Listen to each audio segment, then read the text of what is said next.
They can tell you stories which are brighter than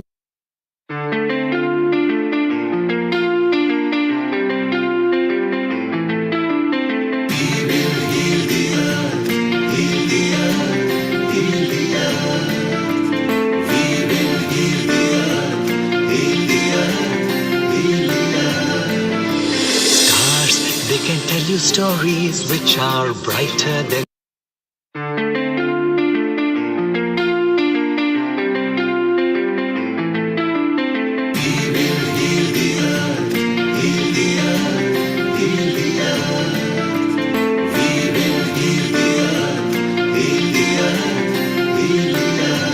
stars. They can tell you stories which are brighter than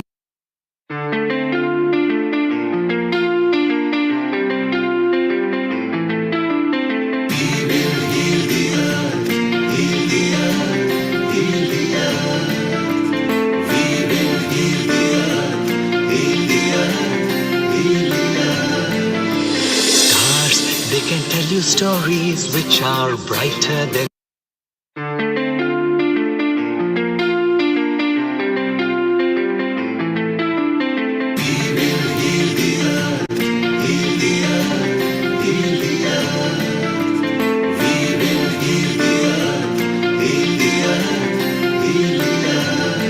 stars. They can tell you stories which are brighter than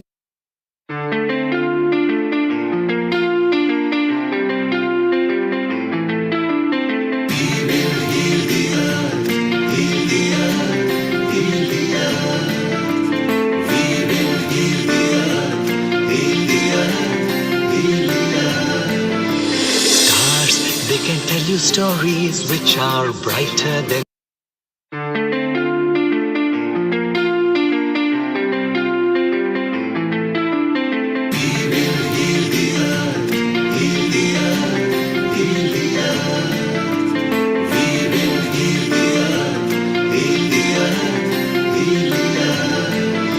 stars. They can tell you stories which are brighter than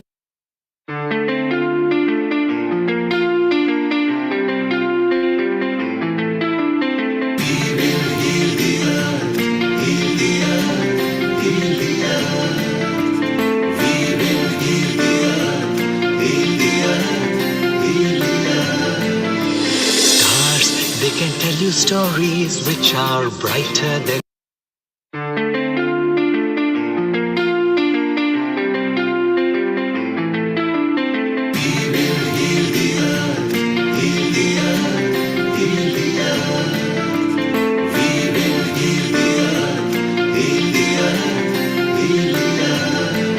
stars. They can tell you stories which are brighter than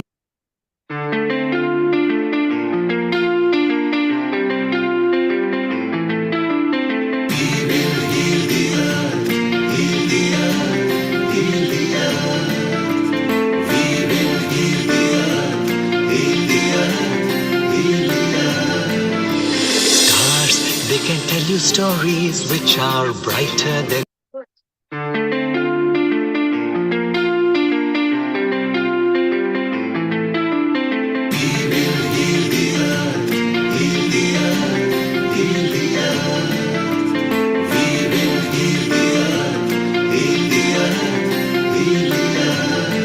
stars. They can tell you stories which are brighter than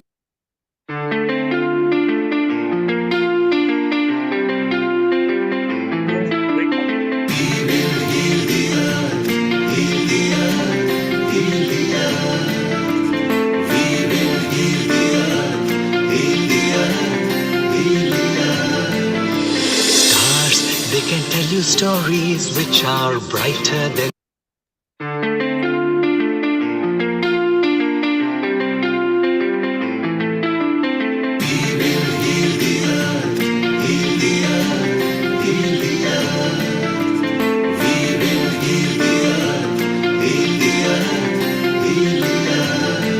stars. They can tell you stories which are brighter than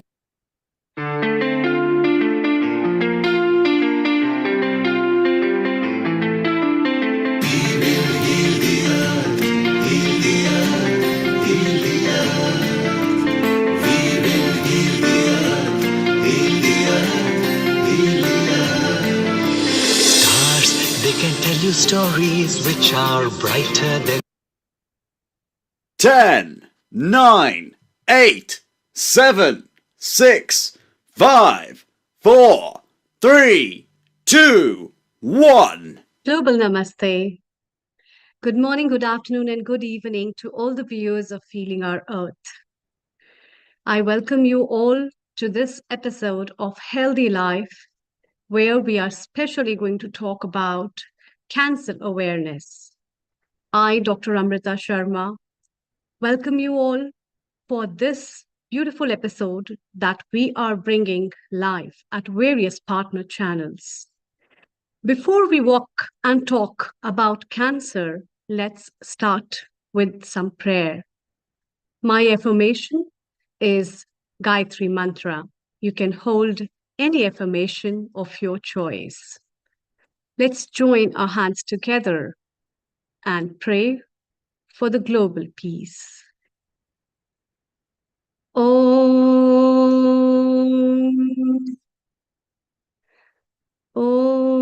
Bhurbhuva Swaha Tatsaviturvarenyam Bhargo Devasya Dhimahi Dhiyo Yona Prachodayat. Om Bhurbhuva Swaha Tatsaviturvarenyam Bhargo Devasya Dhimahi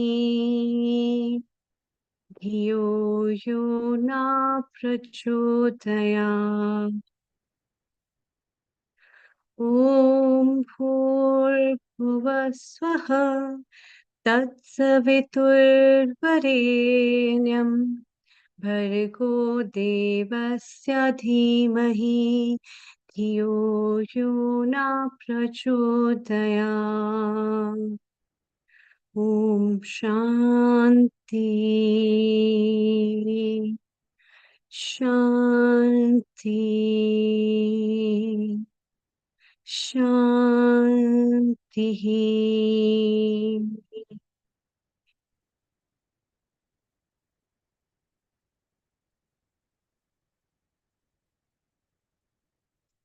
Today's episode is dedicated on one of the latest deadly diseases, where every second leading cause of death, one among 6 deaths globally, is cancer. Each house, we hear some stories. There are some cries and hues from the windows and the doors of the neighbors. And it's really important to know where the moving world is taking us and where this fast-pacing world is taking us to which toll of death. And for this, today we'll be having certain experts, doctors, guests, some caretakers, cancer survivors, and we'll be taking you live to a cancer awareness event at Leicester. And before we move further, I'd like to invite one of my favorite co-hosts with me, Dr. Lalit Soda. Dr. Lalit Soda is a senior host at Healing Our Earth. He is also a doctor of chiropractor, a global Zoom host as well. He loves trekking, traveling, as well as a great follower of spirituality. So, global namaste to you, Dr. Lalit Soda. A very warm welcome to this episode. A global namaste to you, to Amrita ji. I am truly delighted to be on Healing Our Earth after a long time. I had taken a pause, working away, quite occupied with other things. But I'm so glad that I've come back today and to see all my Healing Our Earth family and to see these wonderful speakers and to be a part of this wonderful topic today. So thank you for welcoming me. A global namaste to you. Thank you. And Dr. Lalit, it's time for us to welcome our first guest. We also have Kirit Mistry, who is our regular guest contributor, as well as representing Saha organization. A very warm welcome and global namaste to you, Kirit Bhai. We need to unmute here. Yes, because Kirit Bhai has been involved with so many organizations, and especially for awareness, for community service related with organ donation, with mental health, with NHS.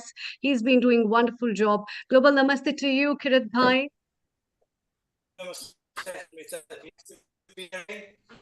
Really interested on this topic, so it's good to have all our guest speakers here that we're going to be entertaining and learning from as well. So let's welcome our guest, Dr. Vijay Kumar Gupta. Dr. Vijay Kumar Gupta, global namaste to you. Before we talk and take some expert opinions from him, Dr. Gupta basically is a medical director and chief radiation oncologist at Career Institute of Medical Sciences, Bhopal, and he's in India. And his special interests are in the prevention of head, neck, breast, and cervix cancer. So it's one of the very important fields of cancer, Dr. Lalit. What do you think? And should we welcome Dr. Vijay? Dr. Vijay, a global namaste, a very Global warm namaste. Thank you very on much. Healing Our Earth platform today. Thank you. Thank you. Thank you very much. Thank you very much. Yes, Amritaji, you asked me a question about, do I think head and neck cancers are very important? Absolutely.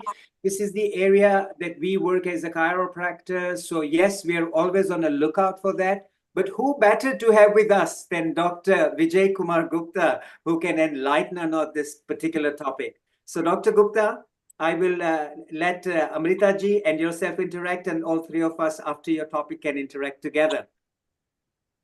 Thank you, Dr. Amrita. Thank you, everybody. Before starting on the prevention or early detection aspect, I would like to clear the incidence of cancer in India. Which cancer we should pick up for the early detection or prevention?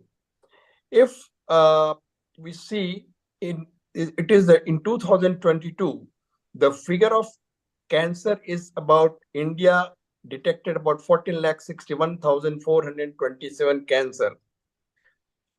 And the incidence is about 100.4 new cancer cases per lakh population every year. That is what the incidence is. And another way we can say 1 in 9 person likely to have cancer in their lifetime. In males, if you see, the most important cancer, number 1 cancer is per the Indian statistics is lung cancer, mouth cancer, prostate cancer, tongue cancer, and larynx cancer. The total of all these cancers, they form about 35% of all cancers in male. If we look into females, the breast is number 1, number 2 is cervix, and number 3 again it comes to lung cancer, thyroid cancer, and mouth cancer. So in fact, the most important, breast cancer and cervix cancer, both of them together, they form about 40% of all cancers in female. So because of these most common cancers, if we put which cancer we should pick up for the prevention and early detection, if you look into the male, the prevention of cancers, of oral cancers, the mouth cancer, the tongue cancer, the larynx cancer, and lung cancer, they are most of the time, in majority of the cases, they are preventable cancers. And we know that these cancers are caused by tobacco and tobacco-related products, smoking. All these things lead to these kind of cancers. So I think there is an urgent need for the awareness for prevention of these cancers. And these awareness has to be started, according to me, at the school level, not at the adult level. These awareness has to be started at the school level, and they have to be told that what kind of hazard the tobacco and tobacco-related products they carry. If we, in fact, I have been practicing this prevention aspect, and in school children, before coming to Bhopal, I was in Rajkot, Gujarat. Kirit Bhai knows very well. So there we used to conduct a program in the school children. What we used to do, every Saturday, we used to bring about 200 students from one school, and they used to come in the auditorium we had in our hospital. We used to show them films, anti-tobacco films, and then we used to call the patient who has developed cancer because of the tobacco and smoking, and those patients who have undergone surgery, operations. When these patients, they interact with the school children, it carries a definite fear among the children that smoking is definitely a very, very hazardous thing, because the patient who has got cancer because of the tobacco products, it doesn't not only tell about the hazards of the tobacco, he describes the whole history and the family who is suffering because of one man cancer. If one person in a family has got a cancer, the whole family suffers. It's kind of suffering. It's the emotional suffering. It's a financial suffering. It's a physical suffering. All kinds of suffering the whole family has to undergo. So describing all these details to a school children, mostly between the age of 10 to 16, we used to conduct this program. We started in 2004. Since then, we were conducting the program. And this program was so successful, more and more school principals used to call us to participate in these programs. So what I personally feel, that this kind of awareness program, anti-tobacco awareness program, has to be started among the school children. Secondly, in females, the breast cancer is number one. If I tell you, among all the females, about 28% females have a breast cancer of all cancers in females. Now, breast cancer early detection, we say probably the mammography has to be performed regularly. But in India, right now, the situation is not like that, where you can do the screening by the mammography screening. What I would recommend immediately to create awareness about the self-examination of the breast. If that is taught again at the school level to female childs and above the age of 10 or 11, probably they will carry the message to their family, to their relatives, what is the importance of the self-examination of the breast. Although this has to be done after the age of 30, but probably catching the females after the 30 is very difficult. This can be done starting at the school level, or maybe this can be started at the college levels, and it could be included in the health curriculum that way. So these are the ways, the easiest way in India to carry out the early detection of the breast cancer. Regarding the cervix early detection, we have already in India started doing the vaccination program, and recently the government of India has declared the free vaccination for the cervix cancer HPV vaccines has been declared. It has to be executed. But if it is getting late for the vaccination, then probably early detection of the cervical cancer can be done by the visual examination, by VIA test, by Willy test, and very easily this cancer can be very early detected, and it is possible.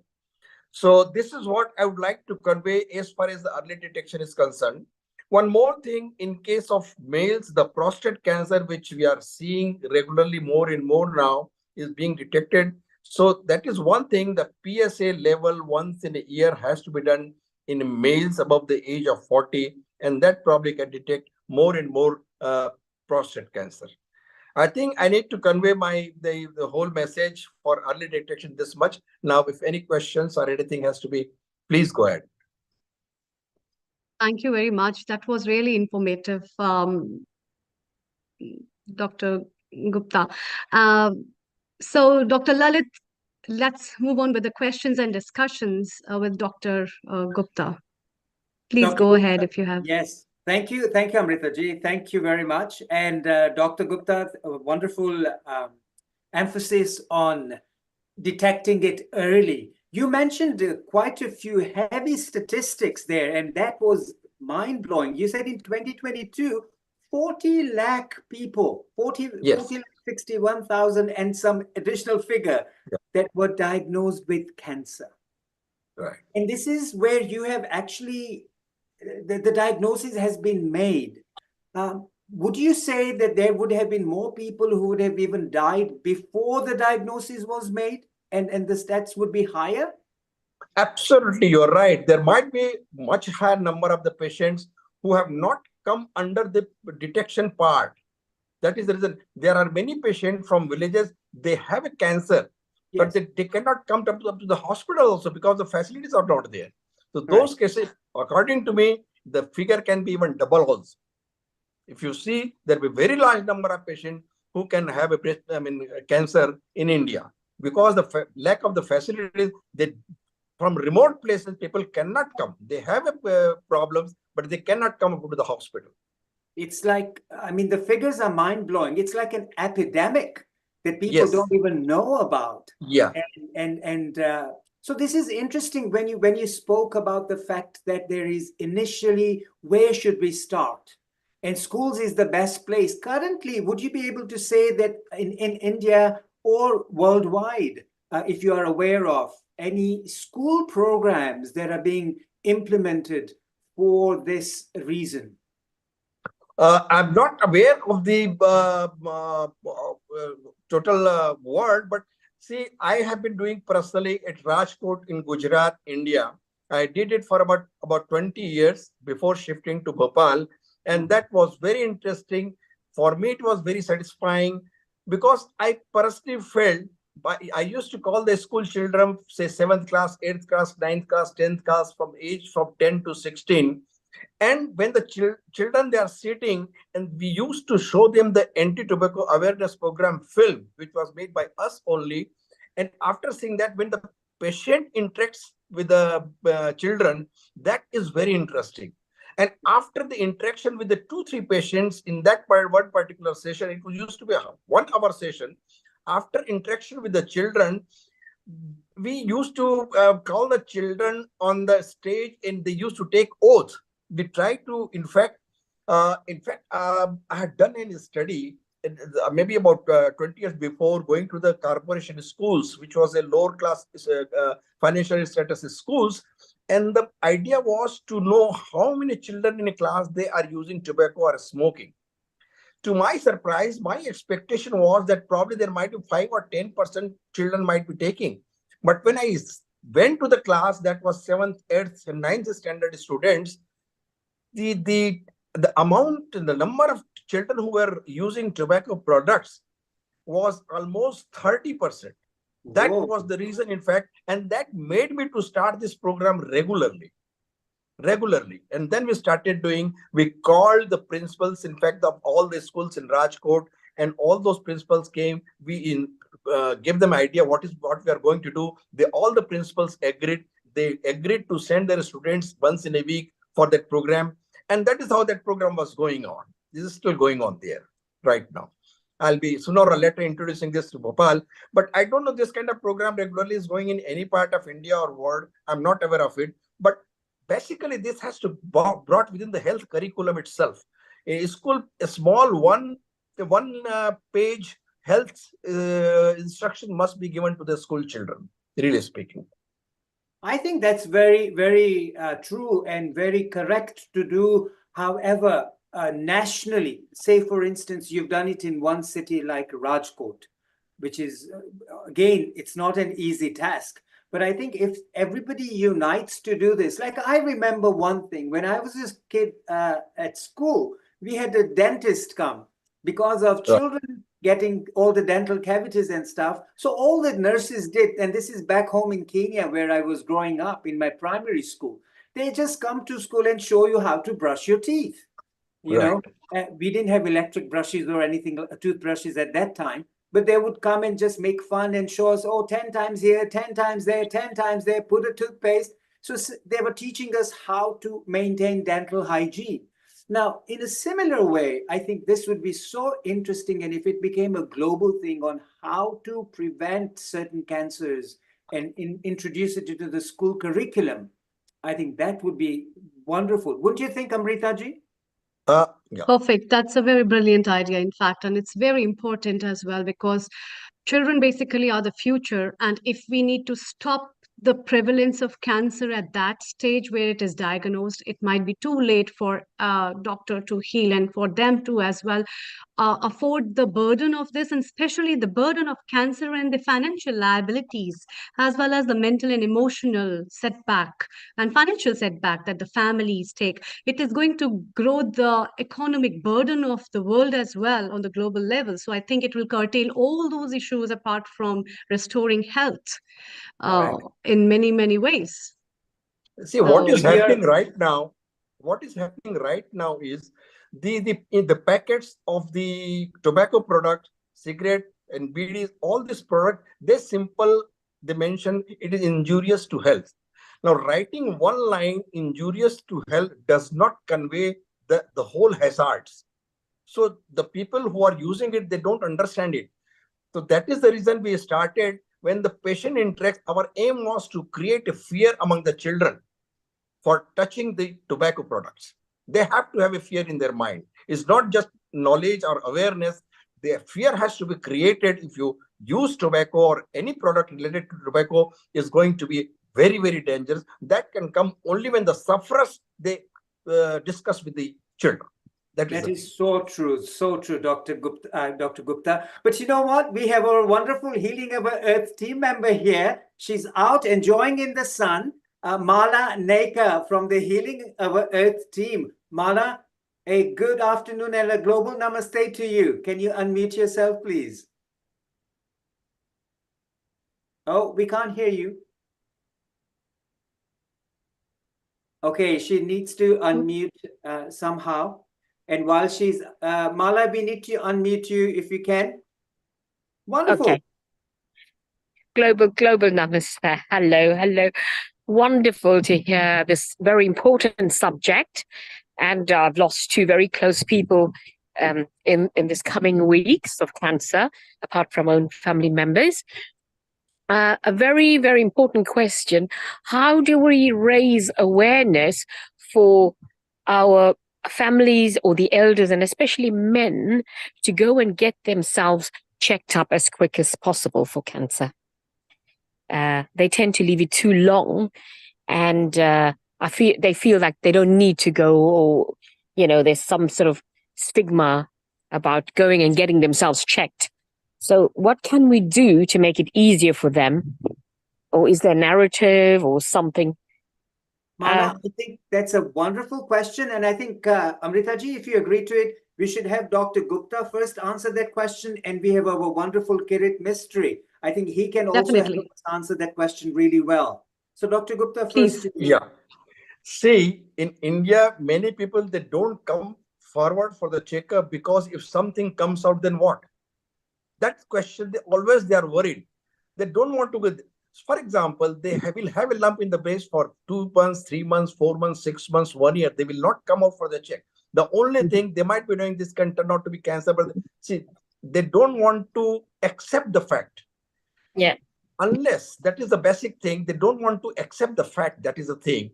Now, for early detection in above the age of 30, for example, the only way is creating awareness in this group, wherever things are going on, by social media or by movies or whatever the messages comes. That is the only way of conveying this kind of awareness programs in adults. Wonderful. Thank you very much, Dr. Gupta. And that's a very good point about social media. And we have our Kirit Mistry from Leicester. If he can throw some light on this particular point, if you may.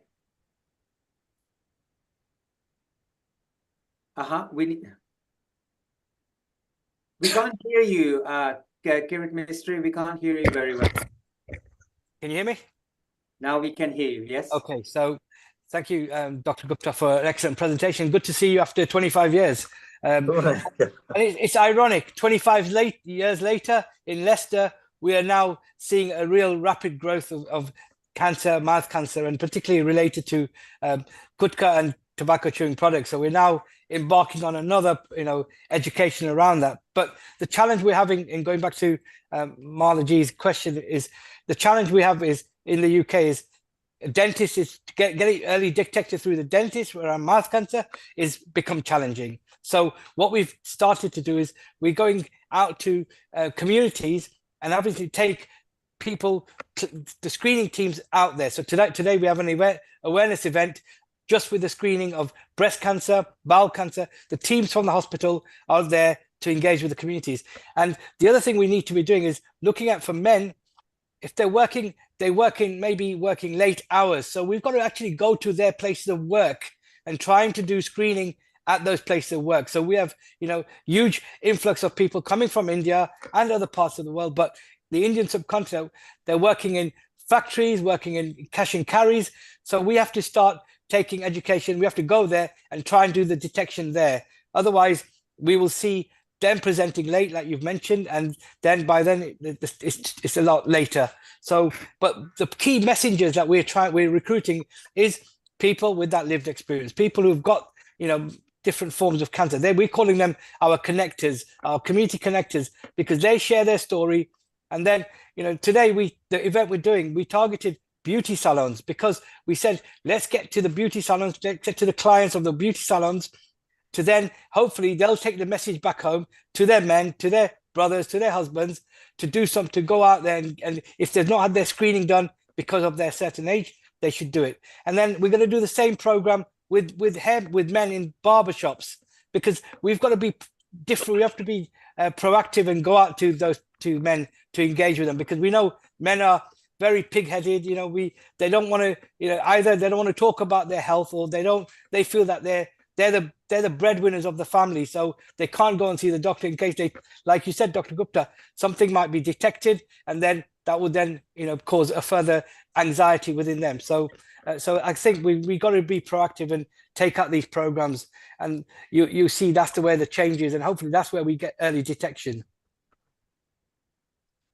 Thank you very much. My question to Dr. Gupta was really now the excellent work you did in Rajkot 25 years ago, when I came, we brought back all of these products, all the Kutka products, we got them analyzed by our environment, health and trading standards, and we managed to get the products same, so children couldn't access it. We made ensure that the barn shops, the outlets would put an age restriction on it to the same as people buying cigarettes, and that proved quite well. And now, thankfully, all of these products now, people can't get them. They're all export, the different quality. So it's coming via other means, but the shops are not selling them as they did previously. So but in terms of, when we had the conversation, you said Rajkot has become obviously a pandemic of mouth cancer, particularly around gutka and tobacco chewing. How is that replicating in other parts of India? Is it the same sort of... This is replicating definitely in Rajkot. And let me tell you, the first shop which opens in Rajkot is a pawn shop. It opens right at 5 o'clock in the morning till late night, 11 or 12 midnight. So that is the shop which is open for the longest period of time. I think it is a situation almost all over the India. This is a situation in spite of all the rules and regulations and government prohibition. The things are not coming under control. There are laws that within the 100 meters of the school, there should not be any kind of this kind of business should be done. But this is not really acting upon that. What I personally feel, you cannot compel a person not to use that. You have to create it from inside of the children. You have to create an awareness. No, this is a bad thing. Unless that comes, is not going to go. If there is any product, if there is no user, automatically that products will go away, right? So we have to create awareness not to use the product, and probably creating fear among the school children, telling them all kinds of hazards, all kinds of bad effects of tobacco related product to the children in much detail, so that they are really afraid of it. I think that is so true. And installing fear, I know it's a negative thing, but in this case, that's what is going to work, is installing fear in them that this is detrimental, life-threatening, and really, yeah, that's so true. Amritaji, if we are okay with time, can I ask you, Dr. Gupta, a question? Yes, please. We have Please, time, please, right? definitely. Please go Okay. ahead. Yes. Dr. Gupta, Before you we move. mentioned that people do not show up. Like if they see a lump or a cyst somewhere, they think they're scared that something might show up. And we're talking about India over here. Would you say there is also a fear of cost element? Because if something is detected, then they have to go through the test procedures, pay for the treatment out of their own pocket. And considering the financial situation of individual families, sometimes they think, oh my God, I'd rather die than pay thousands and thousands and thousands of rupees for my treatment. Oh no, this thing was there earlier, but now the government of India started Ayushman project, under which each and every one family is entitled for the health expenditure up to 5 lakhs rupees. So probably finance is not the problem. Main problem is the illiteracy and the stigma within the family. We have seen that a lady in a family has a lump in the breast. She doesn't tell to her mother. She doesn't tell to her mother-in-law. She doesn't tell to her husband. If they know, then probably she has a fear, unless it is causing a pain to them. Painless lump doesn't carry any meaning for them. While actually, the lump is painless, at that time it has to be detected and treated. But they don't worry when the pain starts, when it is already spread out, then they come for the diagnosis. That is the really thing. It can go out only by creating education and creating awareness. There's no other way. So they would think it's a stigma to be diagnosed with cancer. Yes. They take it as a stigma still. Except for metropolitan cities and higher education societies, majority of the population within the village, they still feel that stigma. So this is definitely education, which is so very important. Absolutely. It is the education which can probably... Taji, some more questions? Yes. Yes, before we move to our next guest, my question, Dr. Gupta, is because you are from you're a medical director and dealing with radio oncology. So basically, can you tell just 2-3 tips for the people who are receiving radiology, the radiotherapy, because when they take radiotherapy, it's very difficult to drink, to maintain their health, and it's very painful. So what are the tips for our viewers and the people who are suffering from this and are taking radiotherapies? Over to you. Thank you. Okay. Dr. Amrita, first of all, I would like to mention now, because of the technology which has come in the field of radiation oncology treatment, the side effects have gone down very much. There were days when we used to use cobalt or deep X-ray, a lot of reactions on the skin, on the mucosa, on the oral cavity. Wherever you give radiation, a lot of reaction used to be there.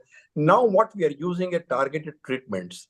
Now the kind of radiation we are giving to the actual tumor part more. The normal tissues receive much less radiation, though total amount of radiation is much less. But it is very important, particularly when anybody has got a cancer of the mouth and throat.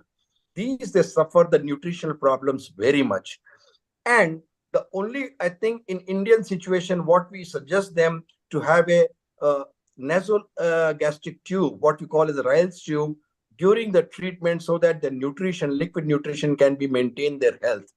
But still, that is not accepted by many of the patients, majority of the patients. They feel that is also a stigma, putting the tube through the nose. Probably, what will people think of me?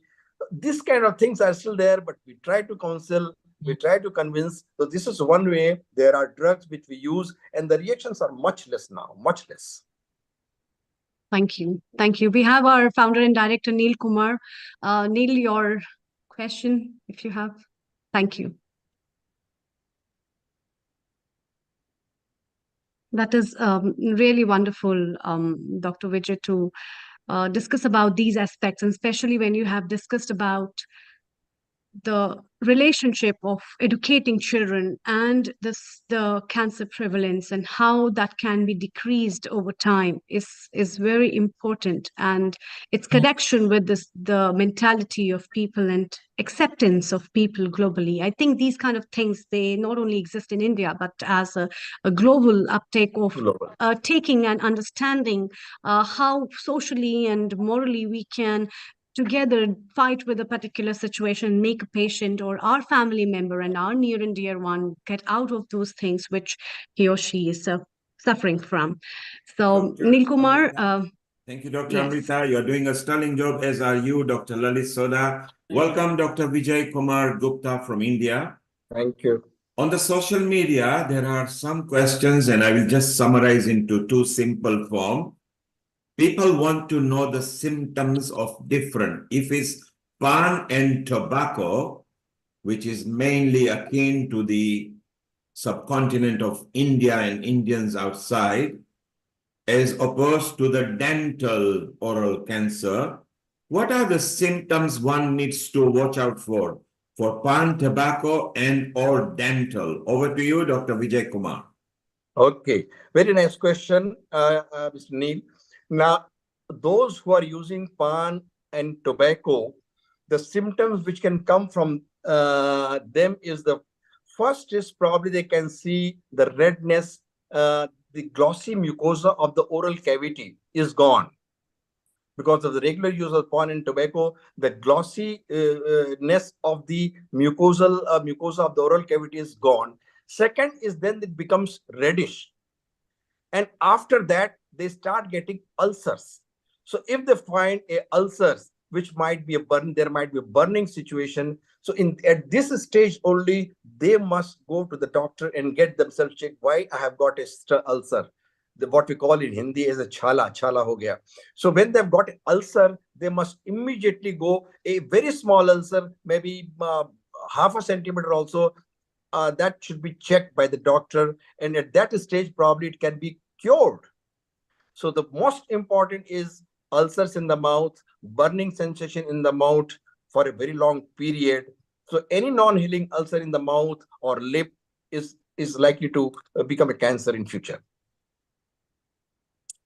Thank you very much. So that is for the viewers who are asking for a question.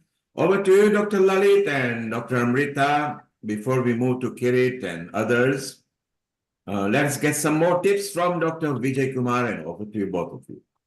Thank you very much, Mr. Neil Kumar. It's truly a privilege to be on this Healing Our Earth platform, isn't it, Amrita ji? Sure, definitely. Undoubtedly, and a lot of good points Dr. Vijay has put forward. Dr. Vijay, I would also like to ask this kind of a thing. So sometimes people have very frequent oral ulcers, and the people might think that, especially it happens with peritonsillitis, and when people get tonsillar infections, then this is very common.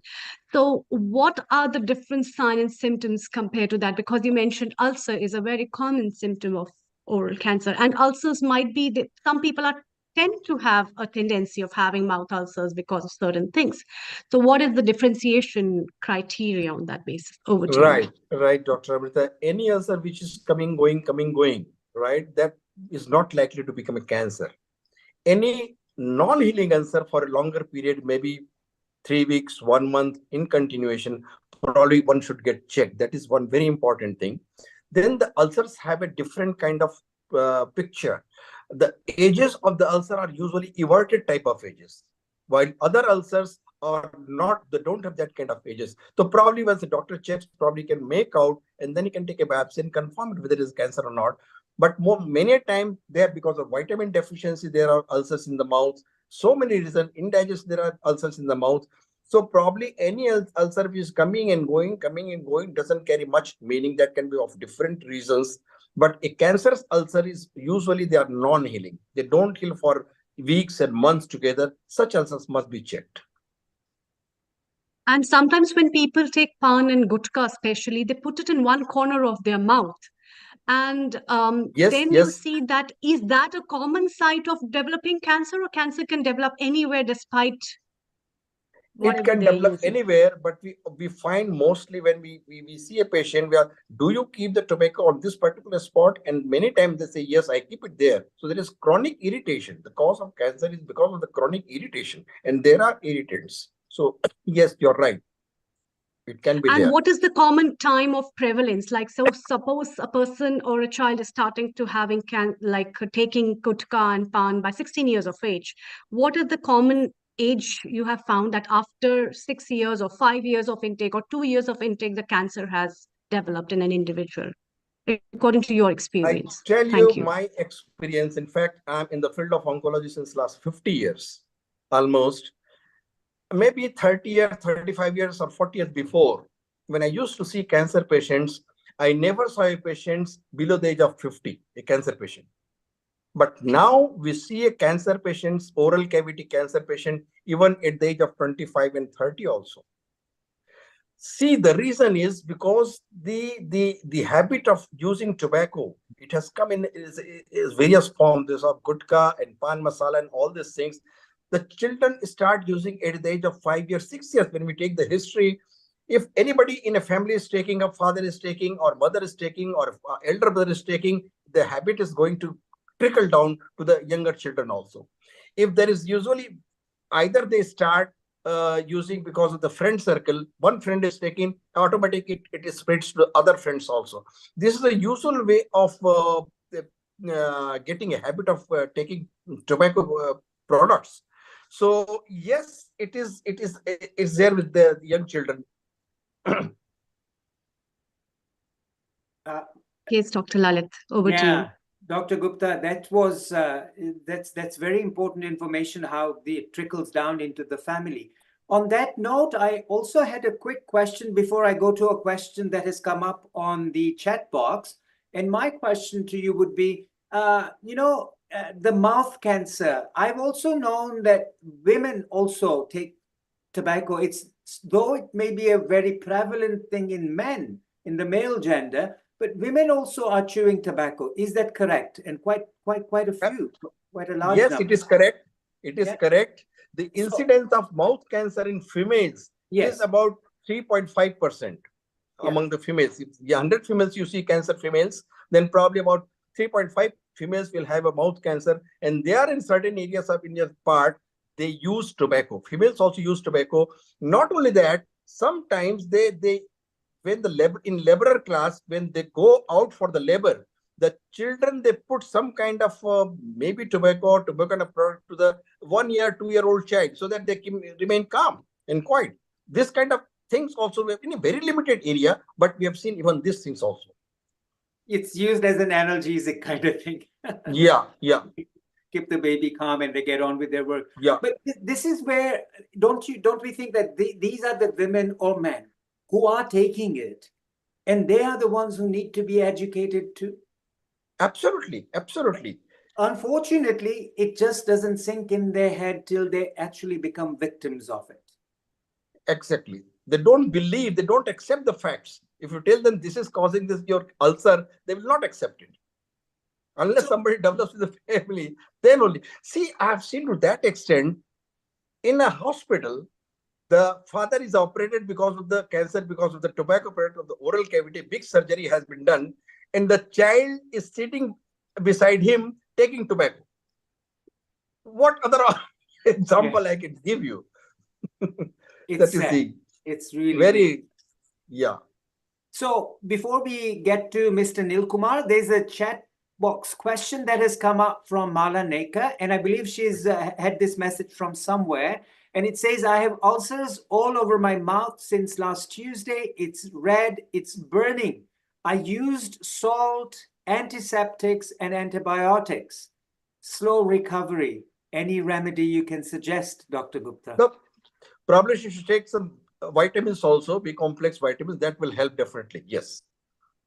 Perfect. And obviously get it checked, right? Rather than Yes, if persists, should get checked. Perfect. And Mr. Nilkumar, you are also on here. I believe you have a question to share or something from social media that has come up to you. Yes, so general question here, Dr. Vijay Kumar. If you can give tips of 5 food that are generally anti-cancer or 5 habits that are good for anti-cancer. Over to you, Dr. Vijay Kumar. Well, in general, we say green vegetables, uh, are good for the health. There is no specific thing which has a anti-cancerous product. There are people say in general the green vegetables do have the anti-cancer property. For example, broccoli, they say it has got the anti-cancer property, but it's not, you cannot specify those things. In general, they should take more in the healthy diet, which consists of vegetables, fruits, all this, milk, all these things only. And would you But agree that, unfortunately, we get processed food all these days now, where you really don't know what is happening. would you agree that avoiding raw sugar in any form is good? And particularly if you are diagnosed for cancer, then sugar should be avoided. Over to you, Dr. Vijay Kumar. Well, it is not sugar. Excess of sugar in any form is definitely detrimental.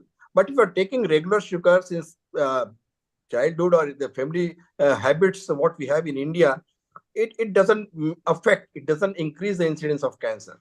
Sugar is not proved to increase the incidence of cancer.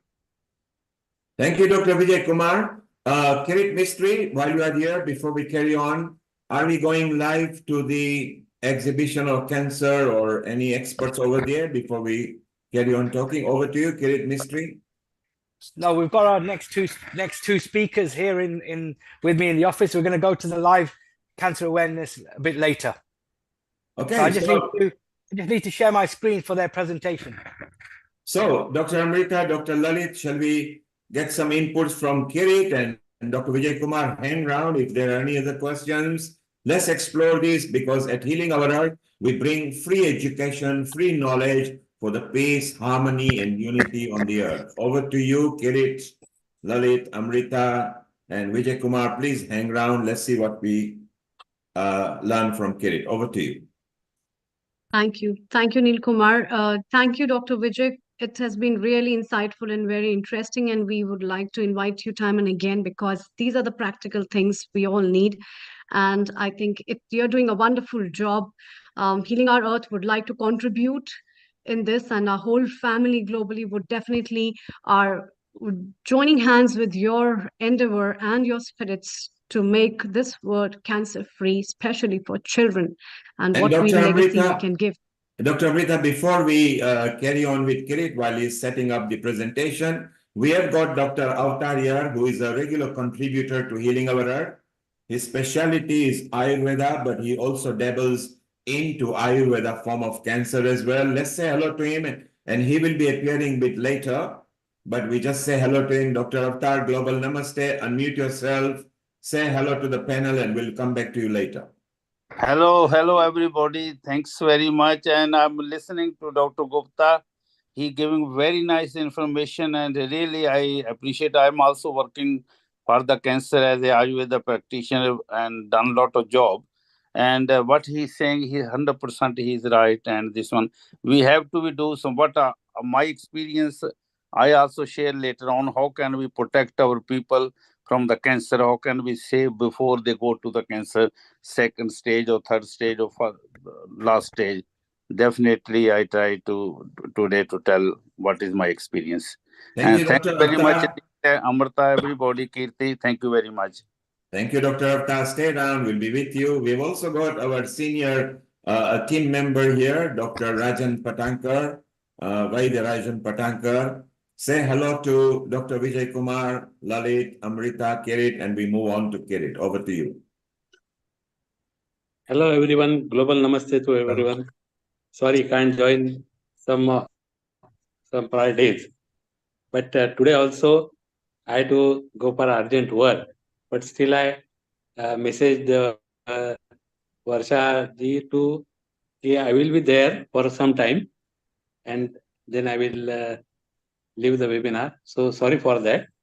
Thank you. And Thank Global you, Dr. Namaste. Patang. Thank you, Dr. Patanga. Stay down. We'll be with you later. Kirit, over to you. Let's bring some knowledge. Yeah, Neil, I need access to the share my screen. So you are a co-host. No, I'm not. I'm not a co-host. Yeah, now I am. How can you not be co-host? That's not allowed. You know, you are a co-host. Now I am. Now I am. Yes, thank you. Thank you. I'm glad I'm not the only one who's not so great with IT, because it takes time for me to do these things too. Sorry, Kirit. Can you see the screen, the Yes. slides? Yes. Okay, great. Yes. I'm gonna introduce to the colleague now, who's. Yes.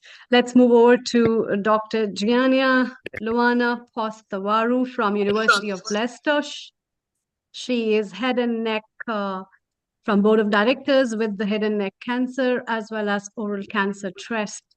One of the steering committee members. A global namaste to you if you can hear us, Dr. Gianna. Good afternoon. I just need to make sure that you can hear me properly. Yes. Global namaste and a very warm welcome to Healing Our Earth family. Thank you very much. I'm going to actually start my presentation by saying that I really believe that bringing in awareness in our communities actually would make a big difference in the situation that we're facing nowadays. And we're talking here about health inequalities.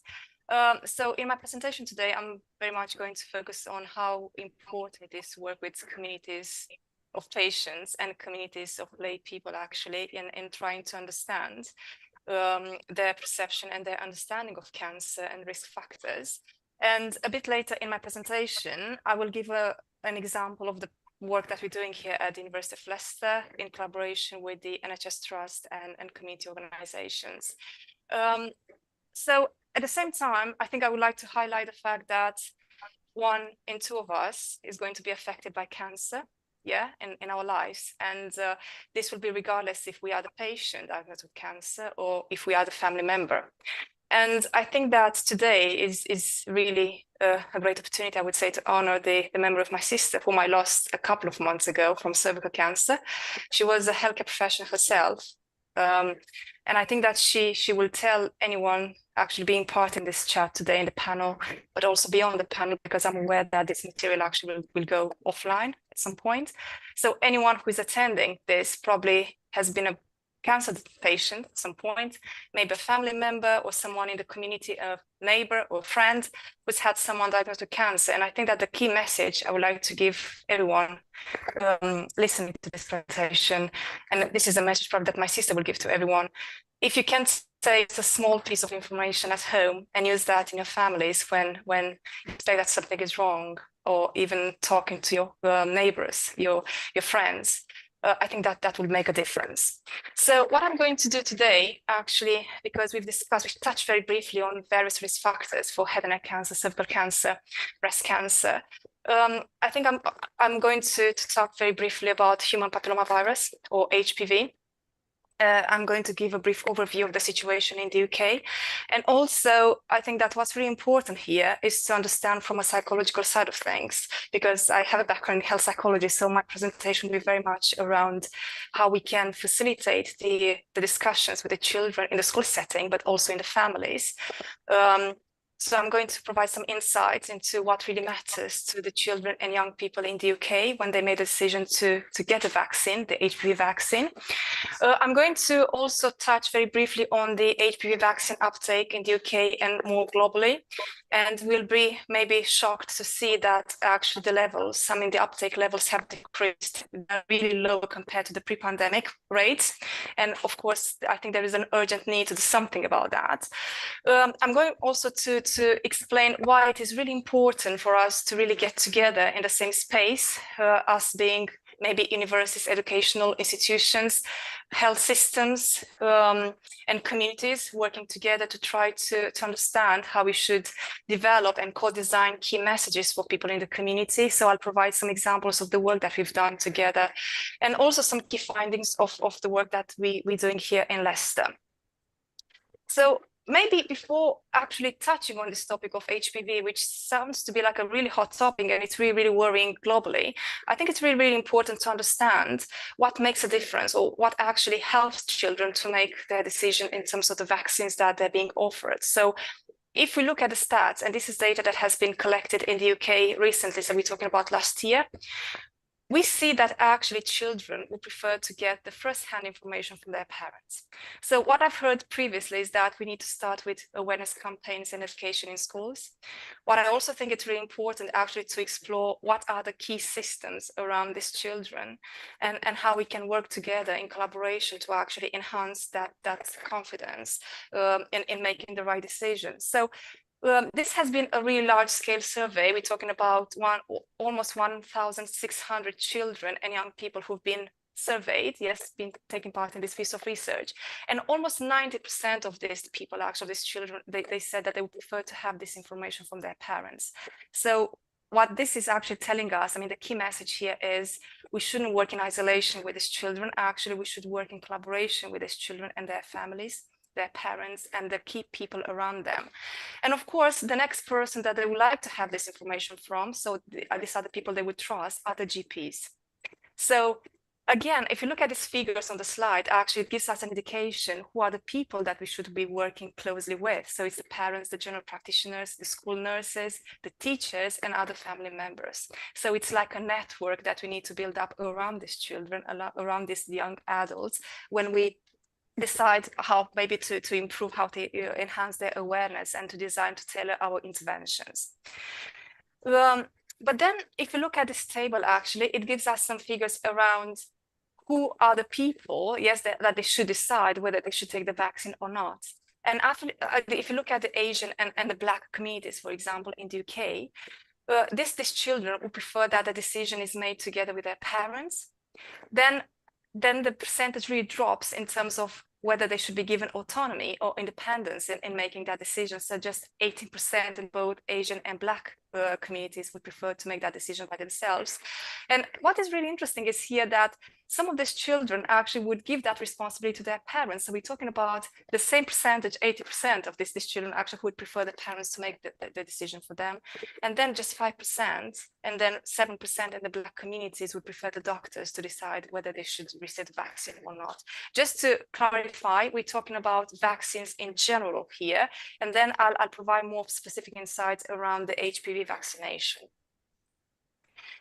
What is really also important here to consider is actually the concerns or the key messages that we need to give to these families and children when they make the decision actually around immunization, around uptaking the vaccine. And children have their concerns as well. So if we look at whether the vaccine is safe or not, that really receives a really high percentage. We're talking about almost 70% of these children in the Asian and Black communities who really need to receive that reassurance that the side effects are not going to be really detrimental to their health, that the vaccine is really safe. We know that in some communities, actually, there are really concerns around fertility, yes, when we're talking about arranged marriages, but not just that. So these are some really key messages that we really need to explore and tailor and to communicate really clearly with these children. And what really plays an important role here when the vaccine is being offered is this element of trust, yeah? Do we build that trust relationship with these children, with their families when we offer the vaccine? Yes, are we really designing messages that are really easy to understand? And are we really honest in that relationship that we're trying to build? And then another concern is whether they'll need to go to have the vaccine. So we know that in some communities, maybe the access to vaccine is not as easy as in other communities. So that's another element that we need to consider.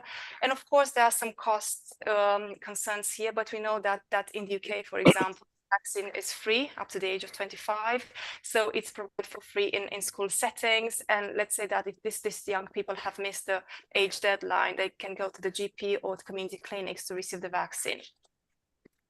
So last year, when this survey has been conducted, what's been really interesting to learn is that only 55% of children and young adults between 12 and 16 years old have heard of the HPV vaccine. So we're basically talking about almost half of the percentage of the people, the young people and children in the UK who've never heard of the vaccine. Now, I think that the key question here is whether the messages have been really, really clear when the vaccine has been introduced to them. Yes, whether we need to work a bit more around how we tailor these messages and the information that we provide to them. And only 45% of these children and young adults actually remember having been offered the vaccine. Now, I would really like to go back to my initial idea around HPV and why this is interesting.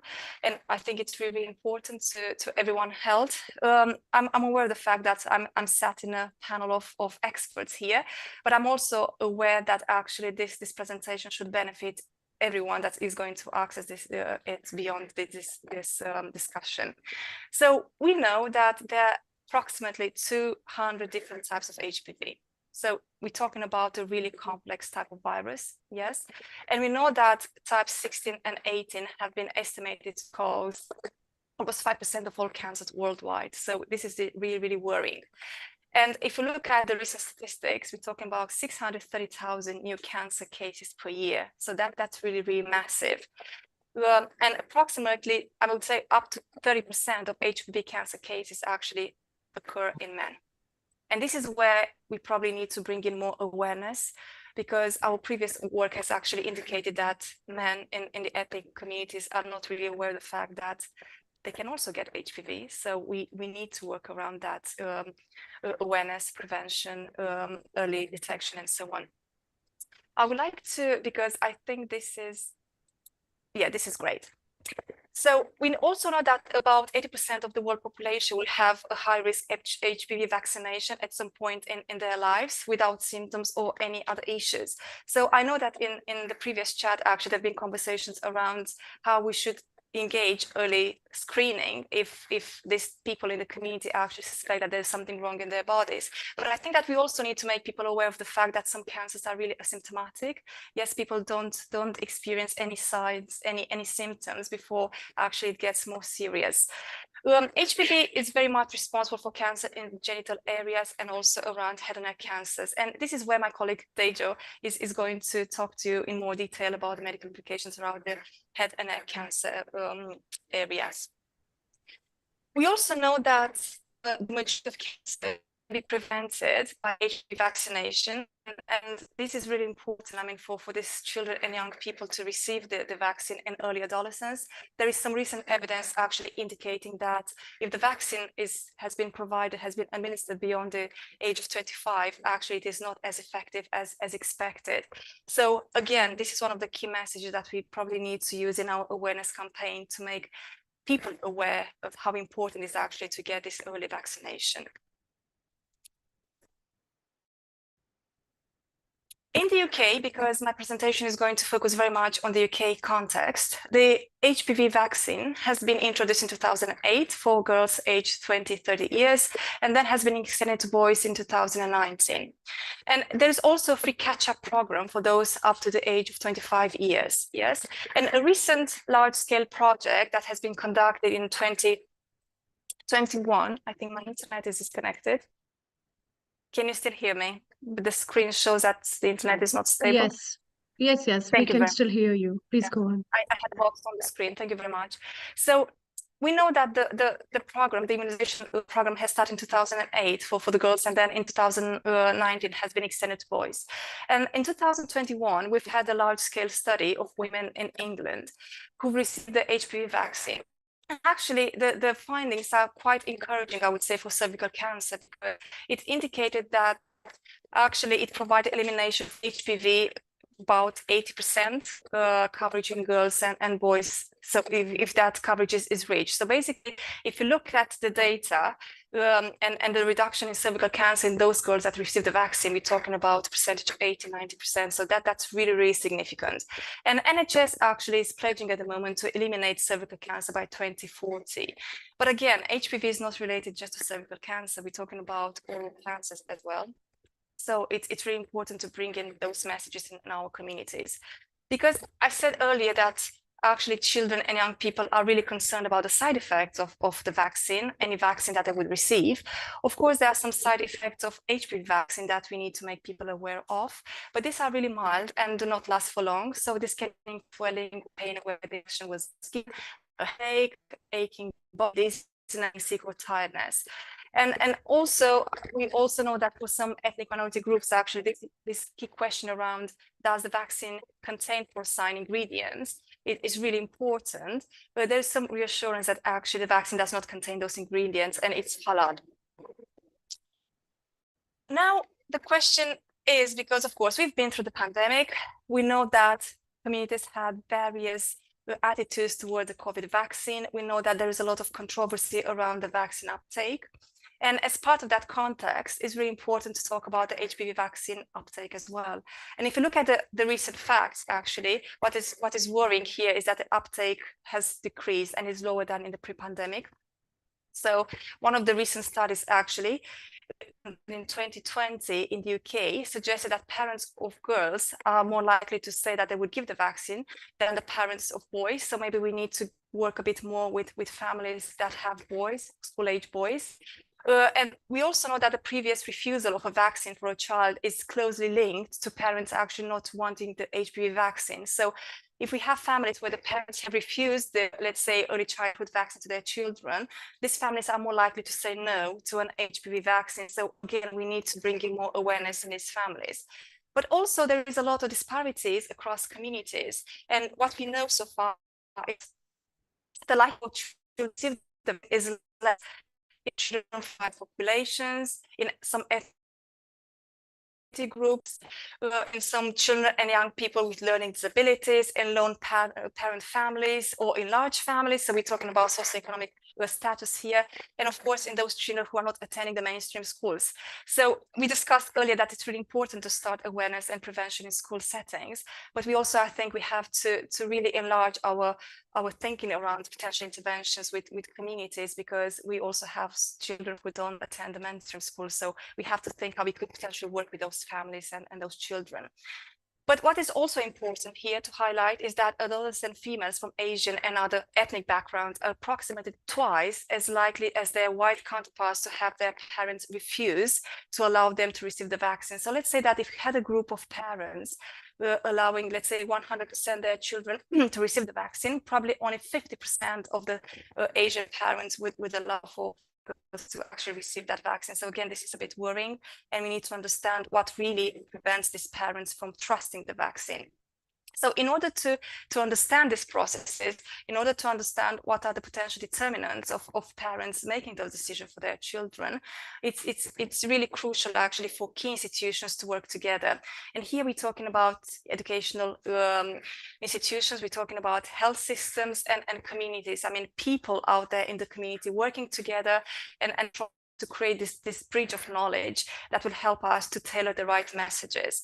So what we're trying to achieve in our work here at Leicester University is actually to work together with communities as equal partners. So we're very careful how we manage that power relationship in our collaborations, and really to ensure that people of the community and patients are really taken into the experiences, perspectives, and lived experiences are taken into account. Yes, they really drive, shape, and influence our collaborations in our research agenda and service provision.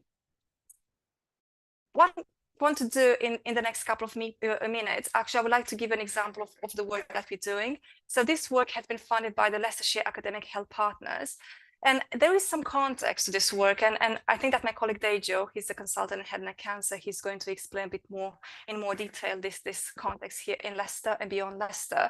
But what's been really noticed is that there is an increased incidence of head and neck cancer, especially since the COVID pandemic. And there's also an urgent need to address the gap in public awareness regarding head and neck cancers to ensure early diagnosis and treatment. So we have a high percentage of people actually who present themselves with advanced, maybe late stage cancers. And in order to understand what really prevents people to access support earlier or to engage with healthcare systems, we really wanted to encourage this group discussions with members of minority communities, yes, and local and national patients to try to get an insight and understanding of their perspective around head and neck cancer and how maybe early diagnosis can be facilitated in this community. So basically, what we really wanted to achieve is to go to those communities instead of them expecting them to come to us and have this honest, open conversations around their awareness of head and neck cancer. What are the risk factors? What is their knowledge? How confident they are to access the healthcare services, and maybe how we can support or how we can tailor interventions together to enhance in their own healthcare decisions. What we have here on the screen is the lovely team that has been working on this project. So we are a multidisciplinary team of experts. So we have Dejo, who's my colleague working at University Hospital Leicester. We have Tamara Khan, who is the Oracle Cancer Trust Chief Executive, and Nena Patel, who couldn't be with us today, and she works for the University of Leicester, the NIH Research Support Service. And of course, we wouldn't be able to actually do this piece of work without working closely with our community organizations, which involve the South Asian Health Action, Bangladesh Youth and Cultural Shamiti, Highfields Rangers, the Be Inspired, and of course, one of my PhD students. So what we've achieved so far, this is work that has been planned in 3 stages. So in the first stage, we really aim to work with community members. So this will be people who haven't had a diagnosis of head and neck cancer. And then in stage 2 and 3, we aim to work with patients in Leicester and patients beyond Leicester who've been diagnosed with head and neck cancer. So far, we've conducted 16 participatory focus groups of 2 hours each with 7 different ethnic communities from socioeconomic left areas within Leicester.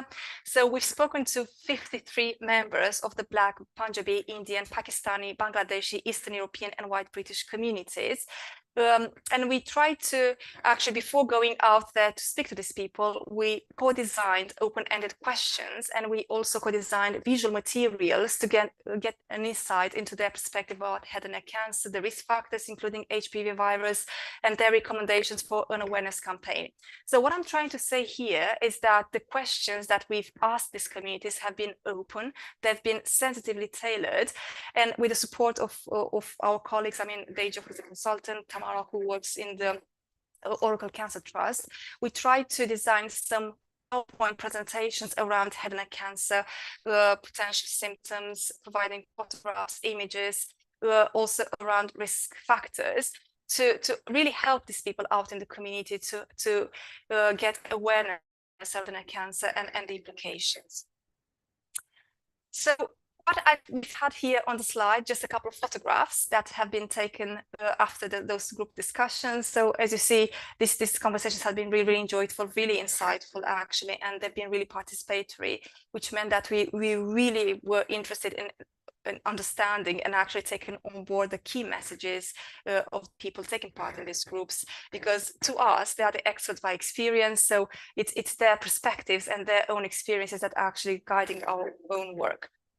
So this is work in progress. Actually, we've almost completed the first work package, so we still have to organize 2 groups with the Eastern European community. And now we are in the process of actually disseminating some of the findings and aiming to publish this. But what I think it's really important to highlight, as part of this conversation, there's been some key questions around the HPV, because HPV is related to some forms of oral cancer. And what was really interesting in these communities is that there was a really, really low degree of awareness regarding HPV to none. So I would say that some communities tended to have negative attitudes towards the vaccinations following COVID. And we know that historically, some of these groups actually wouldn't be willing to take the vaccine. There was some inequality in terms of receiving and accessing information about HPV virus and the vaccine in all communities. So we had people who I've heard of the acronym HPV, but they didn't really know what they stand for. Some contributors heard of the vaccine, but the awareness that HPV was sexually transmitted and that men can get it too. And actually, when we tried to explore the transmission of the HPV, we understood that there could be some potential stigma or taboo around that topic, and this is maybe something that we need to work together more closely to try to find ways of exploring this perspective. There is also a wide spreading of myths and misinformation within these communities. And again, in order for us to be able to tailor the right interventions, we have to understand what people know of those specific conditions, of the risk factors, and work together with these communities actually to design the right messages, the right key messages. All members of these communities actually suggested the need of enhanced community awareness of HPV transmission, so they were really willing to learn more of HPV and also willing to be active part in our dissemination strategy if there was an opportunity. Some of these people even checked in their family whether the school-age children have received the vaccine at home or the offer. But overall, I think that the people perceive HPV as a... Of course, those were some of the... Thank you. Yes, thank you so much. We are running out of time as well. I'm going Thank to you stop. so much. Yes. Thank you so much for joining in. It was a really good presentation. Dr. Lalit, that was really a good presentation to show light on the HPV prevalence as well as the awareness that people have related with vaccines. What do you say? And then we quickly move to our next guest and welcome him because we are running out of time. Over to you, Dr. Lalit. Sure. One quick comment, Dr. Pavaro. It was outstanding presentation. Absolutely agree with you about the HPV vaccine, but I think a lot of awareness is needed. And as you said, starts from school. But why is the big question? Why, the last question, why are they so concerned about the HPV virus? What is the worst side effect? I don't think it's about the side effects here. It's about really understanding the psychological and emotional side of the vaccine. So it's not just the information that they need around the ingredients or maybe the side effects, because there is reassurance that we know that it doesn't affect the fertility, for example. That's one of the key questions that we've had from mothers of young, women in their families. They were really concerned, okay, is this going to affect their fertility, because our girls, they want to have children. But I think it's also about the perception of the vaccine. We have to take into account the context, because we're talking about various ethnic minority groups here, and I can tell you that there are similarities but also differences across these groups, and maybe this is something that we can discuss in a future presentation because we've got some insights there. So your question is really good, it's really excellent, but the answer, I think, is more complex than saying, okay, this is why. We also have to take into account the historical background, the historical context of these communities, and also the emotional and psychological implications of getting the vaccine. And there's a lot of fear, because fear has been mentioned a lot in the previous presentation. I can tell you that there is a lot of fear around vaccination, around medication in general. And I think that this actually exacerbated during COVID.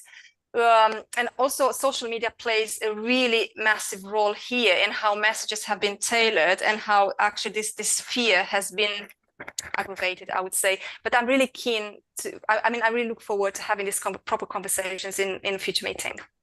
Thank you so much for that wonderful answer. Once again, Dr. Postavaro, that was an outstanding topic. We are running out of time. And you know what? When we have this golden information coming in, time is always in the middle. So we will have to move on. And Dr. Amrita is going to be introducing our next guest. But thank you so much for coming on Healing Our Earth, and a global namaste to you. Thank you very much. Thank you again. Thank you. Thank you. So, Dr. Lalit, it's time to welcome our next guest. Let's welcome Dr. Oladejo, who is a consultant ENT head and neck robotics surgery from University Hospital of Leicester, as well as the director of the trust of NHS. So let's welcome and let's hear him, because we had been talking about oral cancers, we had been talking about head and neck cancer. So global namaste to you, Dr. Oladejo. Global namaste. Can you hear me okay? Yes, we can hear you very well. Please proceed. Thank you. Over to you. Good afternoon, everyone. I'm Dr. Oladejo Lale. I work as a head, neck, and robotic surgeon at the University Hospitals of Leicester here in the UK. I also lead the Head Neck Cancer Research Institute in Leicester, and I work as a honorary senior lecturer in the Leicester Cancer Research Centre of the University of Leicester. It is a real pleasure to be invited to talk about the diagnosis and treatment of head and neck cancers. And it's been really wonderful to listen to the work that Dr. Gupta has been doing in India, and all the sort of insights from Dr. Lalit Sodar and Amrita. And I think it's just been an eye-opener to listen to the sort of challenges around oral cavity cancers, the increase in incidence, the symptoms, the concerns around how do we get the message out to communities, and not just head and neck cancers. I mean, more broadly around, prostate cancers, lung cancers, breast cancers, cancers generally. It's really important that we can identify cancers early, and so people can seek for help it really does make a massive difference if people can present early with the symptoms of any kind of cancers. It impacts on survival. So before I start talking about head and neck cancers, I think, this is a global audience. It's important that, for women, if you notice a lump, you're losing weight, there's an abnormal, discharge from the nipple, go see a doctor. For men, you're having problems with passing urine, blood in urine, back pain, go see a doctor. If you notice persistent sore throats, difficulty swallowing, difficulty breathing, your voice has changed, go see someone soon. You can't breathe properly, you're struggling with chest pain, go and see a doctor. I think this is the key message I really want to pass across. Early diagnosis. It really does make a difference. Cancer is a very difficult thing to treat at the best of times. It's not all doom and gloom. We now have, advanced diagnostic tests and treatments, from surgery to intensity modulated radiotherapy. Immunotherapy is coming on stream. So there are newer drugs coming on stream. But it is important that we break through the community hesitant and the taboo, the fear that, what will people think if I say that I've got a cancer? I think for me, that's the number one message. If you've got any symptoms that you're concerned about, go and see a clinician soon, because it really does make a massive difference to survival. I'll go back to what I normally talk about now in head and neck cancers, and I will be speaking about, Dr. Gupta's covered the epidemiology around oral cavity cancers already. We know that there is an increasing incidence of cancers of the tongue, tonsil, back of tongue, voice box area, throat area, and a lot of this is driven by tobacco. A lot of the speakers have said this already. Tobacco is the number one risk factor for a lot of these head and neck cancers. It works in tandem with alcohol consumption. So they work in synergy to cause mucosal changes, cellular changes. We are beginning to see an increasing incidence in some cancers of the tonsil, the back of tongue, in particular due to the human papilloma virus that we've been talking about. Now, the HPV, as it's known, there are high-risk HPV strains that cause cancer of the cervix in women. We've known that for many years. And in the UK, we've been giving girls the vaccine since 2008. And recently, a paper has shown that the incidence of cervical cancer in the UK has dropped by about 90%. And that is huge. So if you think about the impact of vaccination on cervical cancer in the UK, it's an incredible story. Now, the same virus that causes cancer of the cervix in women is now causing cancers of the tonsil, the back of tongue, particularly in men who don't necessarily smoke or drink alcohol. We're seeing a younger age group, as Dr. Gupta said, who are under 50, company executives who don't smoke and drink, but they've got cancer of the tonsil. So, if people have symptoms, persistent sore throats, difficulty swallowing, a lump in the neck, losing weight, change in the voice, more than 3 weeks, please go and see your general practitioner or go seek help. Because what would then happen is that you get referred urgently, we can see you, we can assess you, we can take biopsies and make the diagnosis quicker. This really does impact on the survival if we can pick it up early. We've talked about Dr. Giannina Postevaru is a great colleague that we've been collaborating with the University of Leicester, and she's talked brilliantly about the HPV vaccine and some of the work that we are doing, co-designing and co-producing awareness programs in Leicester. Leicester is the most multicultural community in the UK. And we've been working with, all the groups that have opened their arms to us and they've been telling us about, how we can better engage with them. So that's been good work. Now, when patients come to us, I'll be talking about how we make a diagnosis. A lot of it is around taking tissue biopsies and doing special tests. We test for the human papilloma virus using lots of different things, immunohistochemistry, in situ hybridization, PCR. We do an ultrasound scan of the neck if there's a lump in the neck, particularly neck lumps or thyroid lumps. We take biopsies. We do scans, including CT scans, MRI scans. There's some special scans called PET-CT scans. Patients get given radioactive sugar cancer cells use up sugar, so it lights up red on the scan, and we can tell where the cancers come from. All of this work is done in multidisciplinary teams. And I really want to say, there's nobody that works in isolation. It's the surgeons, it's the oncologists, our specialist head and neck nurses, it's dietitians, it's speech therapists, all hands are on deck to try and support the patients through what often is a very difficult cancer journey. Now, like I said, there are lots of treatments for cancers. I mean, I'm a surgeon, so, we can do open resections. Sometimes when we take out bits of cancer from the tongue or the back of the tongue, we can reconstruct that to give the patients a better quality of life. We can join blood vessels together, and you could use the endoscope or camera, you could use the robots, and we've got we have an opportunity to do that now in Leicester, and I'm grateful to all our head and neck teams. Radiotherapy has come in leaps and bounds, as Dr. Gupta was saying. There's now intensity modulated radiotherapy. That means they avoid critical structures like the brain, the spinal cord, salivary glands as much as they can. So the toxicity is a lot less for patients. There's chemotherapy, drugs through the veins to try and shrink the cancer cells out.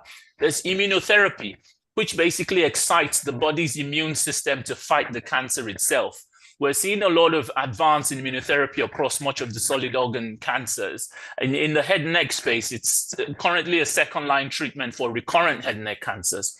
Sometimes we're unable to treat the patient because the cancer is advanced too far. And in that setting, it's going to be about what's in the patient's best interest, keep them comfortable, make sure they're not in pain. So there's palliative care, and the palliative physicians will help with that. There are lots of clinical trials to try and understand why are some cancers more aggressive in Asian, Black communities, what are the better treatments that we can offer patients. So there's so much to speak about, but I'm just going to distill this to very, very simple messages now. So I'll just show you pictures, which I think helps connect better. So the risk factors for head and neck cancer, we've talked about, it's the tobacco smoking. It causes, lung cancer, throat cancers, problems with the arteries. In particular, we've started seeing chewing tobacco. We've talked about this already. Pan, areca nut, betel quid, particularly in people who are in the Asian subcontinent. And when we see patients in clinic, because they've been chewing pan or betel quid, they get cancers in the side of their tongue or in the buccal mucosa area. I understand it's a cultural thing. Sometimes it's a social thing. But we need to find a way to engage communities to find a way to modify this and reduce the addition of tobacco to pan. And we've talked about excessive alcohol consumption and human papillomavirus, which is beginning to cause tonsil and tongue-based cancers right across lots of the groups. Now, these are some of the areas of the throat which we may not be familiar with, but I've put them up. So the tonsils, when you open your mouth and you say are right at the back there. This whole area can be affected with cancers. The soft palates, the roof of the mouth, the floor of the mouth, smoking can affect all those areas. When we look with the camera, you can see the back of the tongue, the flap that covers the voice box, the epiglottis, you can see the voice box there as well. Now, a lump in the neck. If you have a lump in your neck that hasn't gone away over 3 weeks, you need to see a doctor. Cancers from the throat can present as a lump in the neck, even when we don't know where the cancer is. We call those unknown primaries. Lymphomas can present as lumps in the neck. The same way you would have infections, but if a lump isn't going away, you need to see someone. I will reiterate the symptoms that we're looking for. Problem swallowing, change in voice, difficulty breathing, a feeling of a lump in the throat. Sometimes earache can be referred pain to the ear, neck lumps. If you have a family history of cancer, your mom, your father, someone, it might be that you're at a higher risk of cancers, particularly other cancers like breast cancers and colorectal cancers. If you got a past medical history, if you smoke or you drink excessive alcohol, or if you've got other symptoms like weight loss, night sweats, fevers, this could also be indicative of lymphoma. When we see patients in the clinic, we do an examination of their ears, their nose, their throat. I put a camera down to have a look at the throat area. We get ultrasound scans, we biopsy the lump, we get scans, CT scans, MRI, and the PET CT scan. So in clinic, we will put a camera up the nose on the local anesthetic to have a look at the areas all the way from the nose, all the way into the swallowing pipe. And if we see anything that is unusual, we can take biopsies at the same time. If you have a look at the, so there are, I will just show you some pictures of some of the cancers. So the back of the nose cancer, nasopharyngeal cancer, this can be caused by another virus called the Epstein-Barr virus, particularly in people from the Far East. But this is what we would see. We'll see a mass, the back of the nose. The patient may have nosebleeds. They may have been losing weight. Depending on the stage of it, there might be visual problems or a blocked nose. We take biopsies of those. I'm going to put this screen up because this is the majority of the oral cavity cancers that we see. So when we talk about changes in the tongue, Dr. Gupta was describing it beautifully. When you see a white patch on the side of the tongue or on the tongue, it could be an early indication of a cancer. We call it a pre-malignancy. It is not quite a cancer, but it could transform into a cancer. A white patch, a red patch, erythroleukoplakia. If you see raised edges, like the middle picture, if you've got a raised edge, it could be that's a cancer. That needs a biopsy. That needs to come out. If you see a lump in the roof of the mouth, in the hard palates, that most likely, particularly in an ulcer that isn't going away, that's going to require biopsies. The tonsils. So if we look in the mouth, this is what we tend to see. So the tonsil on the one side, the patients may have had a persistent sore throat, not going away for more than 3 weeks. The tonsil may be bigger on one side than the other. So that in itself triggers investigation. So if you look on the left of the screen, we do an MRI scan. It will show that the tonsil is bigger. The PET CT scan is a beautiful test. It lights up red where there is a problem. So we can immediately see that the tonsil shown on the arrow is bright red. We know that's where the cancer is. But you notice there's a second bright red dot in the neck. That's the lymph node in the neck where the cancer has gone through. So there are different stages of spread. We talk about the cancer, where it's come from, the primary. We talk about where it's gone to in the lymph nodes in the neck. And we also talk about whether it's gone to the lungs or distant areas. So this is what we see. In terms of the voice box cancer, so you can also have a whitish patch in people who smoke a lot. The voice may have changed. They may be struggling to breathe. You could have an early cancer where it's just a white patch. The cords may still be moving, but the picture on the right hand, on my right hand side, you see it's begun to erode the entire voice box area. So patients like that will need radiotherapy or chemo. And sometimes we have to take the entire voice box out and repair the swallowing pipe at the same time. When there's a lump in the neck, often a thyroid lump, we will do an ultrasound scan of the neck. If you've got a family history of thyroid cancers and you're a woman, you're 9 times at risk. We would do an ultrasound at the same time in clinic. We would take biopsies. We would then grade what we see, and we can offer the patient either surgery or a radioiodine therapy afterwards. This is what we tend to see on the ultrasound scans. We see lots of different characteristics, and there are classification systems for how we grade this based on the size, the blood supply, the shape, everything, and then we grade it 1 to 5. Anything above a 3 makes us begin to suspect that there might be a cancer there. There are radiologic tests that we do. So the MRI scan, like the big donut. So patients, we get very good soft tissue differentiation when patients have an MRI scan, and we can see the tumors. And that's the PET CT scan on the right-hand side. And basically, patients get given this radioactive sugar. Cancer cells take up the sugar cells, including in cells that might be infected. And it lights up red, and I've shown you the scan earlier on. When we take biopsies, there are special tests that are done. This is for looking for the human papilloma virus, and it varies from center to center. Broadly, we would do what we call the P16 immunohistochemistry, which is a protein the virus produces, and that is often what we tend to do on the NHS in the UK. It's a surrogate marker for the presence of human papilloma virus. If we need to identify the high-risk HPV, then we can do other things like PCR or in situ hybridization.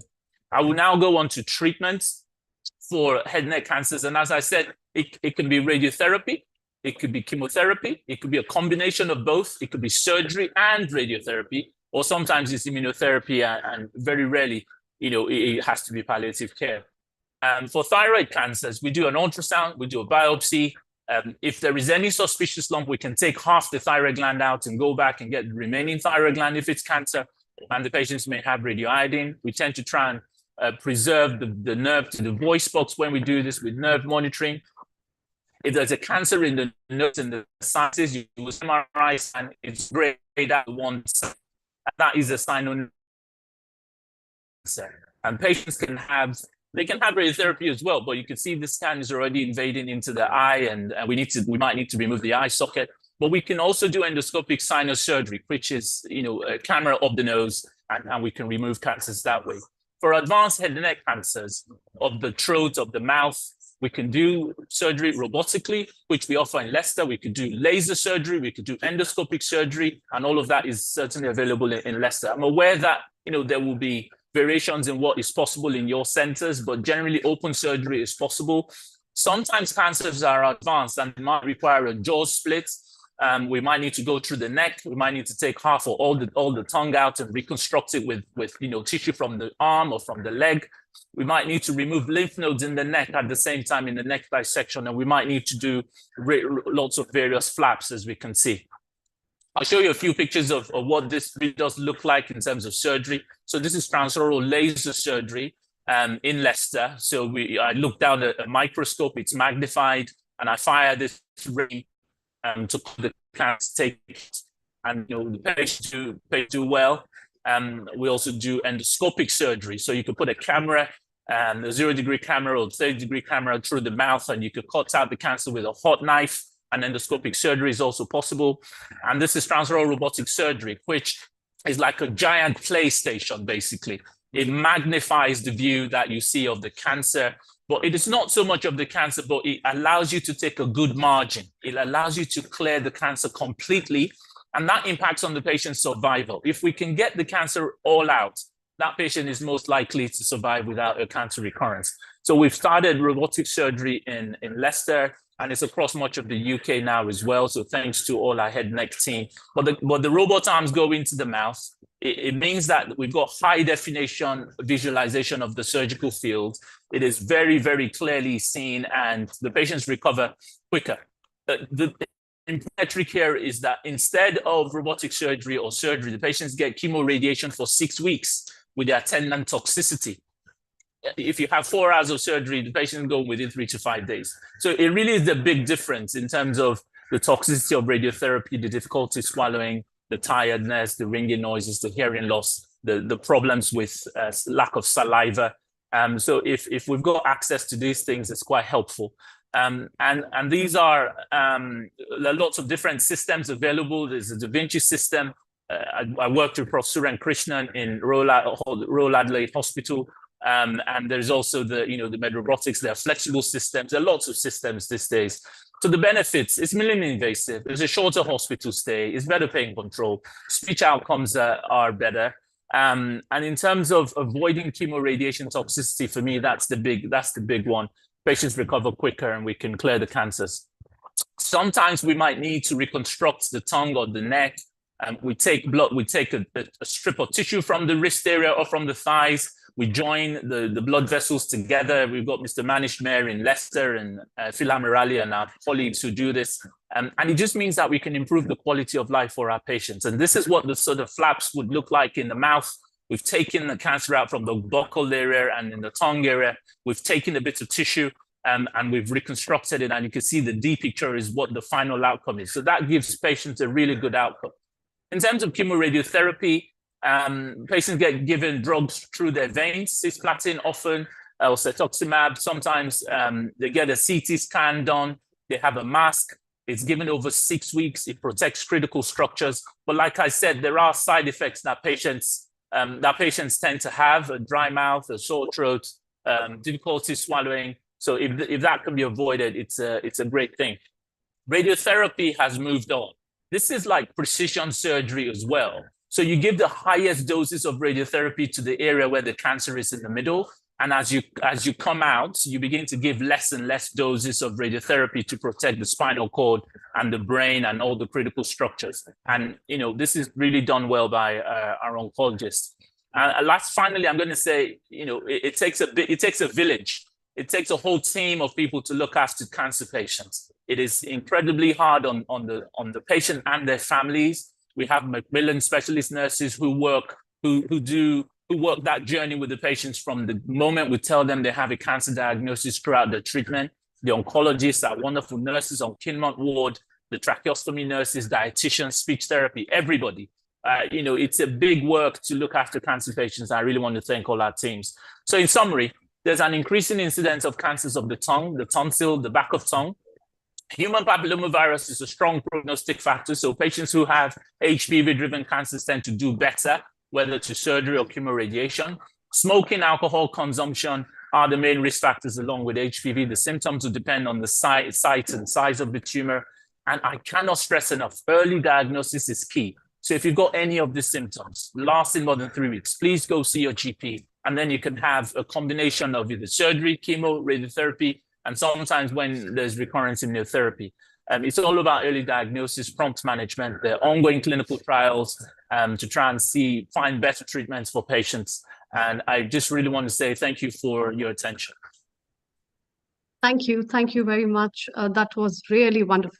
I think it has marked up one of the very great ways, and you're doing a wonderful job at University of Leicester. A great wish to you from all the Healing Our Earth family. Isn't it, Dr. Lalit, your one sentence take, and then we move to Mr. Lal Goyal. I am blown away by Dr. Oladejo's presentation. But a very, very quick question. This was outstanding, very interesting. I have no words to describe it, but I have one question for you, Dr. Oladejo. When a patient comes and you tell them cancer, it's like a death sentence. What do you tell those patients that there is a lot that can be done? It's not a death sentence. How do you deal with that? Thank you so much. You're absolutely right that cancer diagnosis can be devastating, not just for the patients, but for their families and their friends. In Leicester, we do this very sensitively as part of a big multidisciplinary team. So we would already have looked at the patient's biopsies, their scans, has the cancer spread? We already have answers to all those questions before we start telling them they've got a cancer. That's the first thing. And then the second thing we would have done is we would have mapped out some treatment for that patient specific to them, whether it's going to be surgery, whether it's going to be radiotherapy, whether we can treat it or not. So I think it's often good to have people around you when you break that kind of bad news. So often I have the Macmillan specialist nurses present with me. We have members of the team present. We explain to the patient. I'm very honest with the patients. I show them their scans. I explain what it means. I tell them whether it's spread or not. Just manage expectations. Then I say, look, we've looked at everything. The team is recommending this treatment. Often if it is surgery, I talk to them about surgery and I try and reassure them, not falsely, but to say, look, if we think surgery is the right thing, we've got you. We'll look after you. We will get rid of it. You can have radiotherapy afterwards to try and cure you. Because I think it's important that people look at the positives. The positive here is, yes, you've got a cancer, but it is treatable. You have a team around you who will guide you, who will help you through the next several weeks of cancer treatment. But you're going to be here for your family. You're going to be here for your work. You're going to be here. And I think it's that fight that you need. If someone's spirit is broken, it's difficult to whatever treatment you give. So we try and encourage patients. We allow them access to us. We give them our contact details. They can call the Macmillan nurses. They can write their questions down. So that's what we do. Thank you so much. Go ahead. So Dr. Lalit, it's time to welcome Lal Goyal ji. Lal Goyal ji is the founder and charter president of Rotary Club of Organ Donation International. He's chairman of Organ Donation India Foundation in Gyan. And let's welcome him, our regular contributor, as well as our senior host and guest from Healing Our Earth family. So global namaste to you, Lal Goyal ji. And global we have namaste. my co-host with me, Dr. Lalit Soda. Over to you, Dr. Lalit Soda, and then we move to Lal Goyal ji with his guests. Global namaste. Thank you. Global namaste. Thank you very much, Amrita ji. This was lovely presentation, and truly looking forward to Lal Goyal ji for his presentation and information on this wonderful cancer awareness topic for today. And without taking too much time, I think we should move on with the presentation because we've got some amazing information coming up. Yes. Thank you very much, and global namaste to all of you. Thank you, Dr. Lalit. Today's topic is such an important topic, I will just say few words about this, then I will move to the esteemed panelist, which we have. The cancer awareness is crucial in combating one of the most prevalent and devastating disease worldwide. It entails fostering understanding about different types of cancer, their risk factors, symptoms, and available treatment. Now, I would like to invite the first panelist from my side, and he is Dr. Puneet Gupta. Dr. Puneet Gupta is MBBS, MD, DNB, DM, MBA. He is the Director of Oncology and Director of Dr. NV Teaching and Training Program, MHCI Delhi. He is also the Medical Superintendent, MHCI Delhi. He is the world first author for title Applied Spiritual Biology. He has been extensively trained at MD Anderson Cancer Center, USA, Vienna University Hospital, Austria. Before joining Metro Hospital as Director of Oncology, he was faculty of Dr. NB Medical Oncology at DCHRC, as well as Apollo Indraprastha Hospital, Delhi. He was instrumental in implementing first statewide community cancer screening program in India at the state of Meghalaya and ROCO Cancer and UK-based NGO and state government under Dr. Sangma. He presented work of liquid PAP screening at Hertfordshire University, England through ROCO Cancer. He is the first in India to deliver the transatrial chemotherapy by continuous method using his special dedicated arterial port along with the arterial electronic pump. He used for the first time in India latest targeted drug therapy for head and neck cancer. He is the first in India to harvest hematopoietic stem cells for reconstitution of cardiac myocardium with famous heart surgeon Dr. Trehan. He was the chief for India's first medical oncology Dr. NB teaching program in the country. He is the pioneer in starting the India very first. He started diploma in nursing oncology approved by Nursing College Council of India. He has been medical scientist advisor to several organizations, including UK-based NGO, ROCO Cancer, etc. He presented latest original work at International Cancer Congress, Hong Kong in 2011 and published latest original work in March 2013. And he has got several awards. If I will read, it's a long list.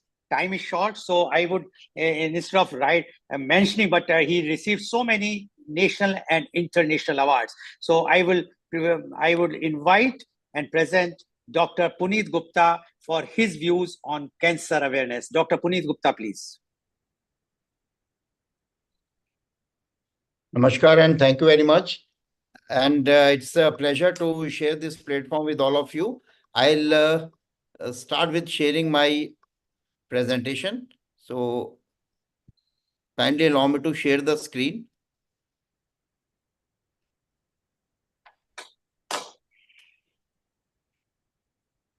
Yes, please go ahead.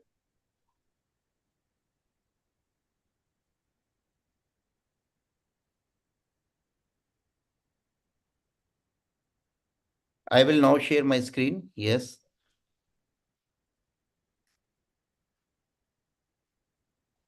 I think share screen is not getting. Share screen is possible, Mr. Nishit?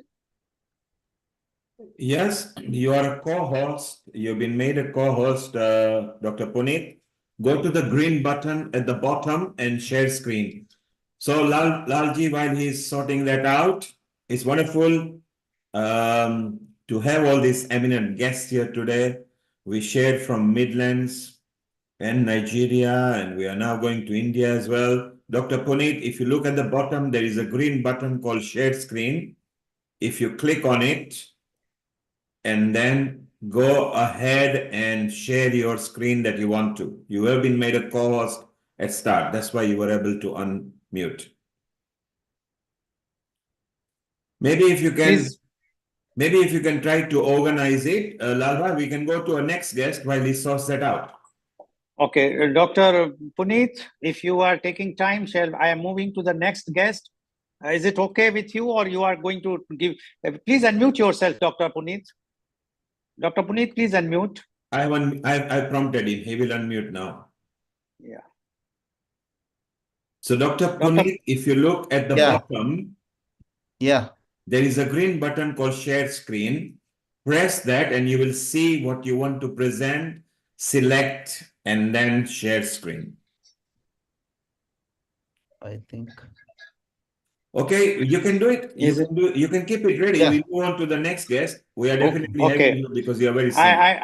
I will go to the next guest. I can see here. Is Dr. Sandeep Bipte is there? Yes, we have got Dilip Singh here. Okay, Dr. Dilip Singhvi. Yes, Okay, he's so here. I am going to. There he is. I'm going. Sorry, I'm going to Dr. Dilip Singhvi. Dr. Dilip Singhvi is MBBS, MRCP, RCP, UK MD, diploma in Type 2 DM. Yeah, he's the specialist of internal medicine and diabetes. He's the medical director of Apollo Hospital, Muscat. He's the recipient of Man of Excellence Award in 2017 for outstanding achievements in health and social sciences. He's recipient of Jewel of Rajasthan Award in 2012. He has published several research papers in national and international journal. He is one of the frontline COVID worker. Welcome, Dr. Dilip Singhvi, on this show, which has been organized by Healing Our Earth. And thanks to Mr. Neil Kumar, the main person behind this. And this shows is broadcasting or telecasting around the globe. So, Dr. Dilip Singhvi, your views on cancer awareness, please. Good evening and namaste to everyone globally. Thank you, Dr. Lal, once again for giving me this opportunity. Actually, I had to change my schedule today. I was in the morning clinic, but something happened and I switched over to an evening clinic. So right now I'm in the middle of my clinic, but I've just borrowed some couple of minutes to just interact with all of you. Well, and because of that, I do not have a presentation right now, but I will give my thoughts on this important topic. Actually, cancer awareness is much needed across the globe. And just can, if you can give me a minute. Yeah. Yeah. Yeah, that patient feeling better, sir. Sister, just tell her to wait 5 minutes.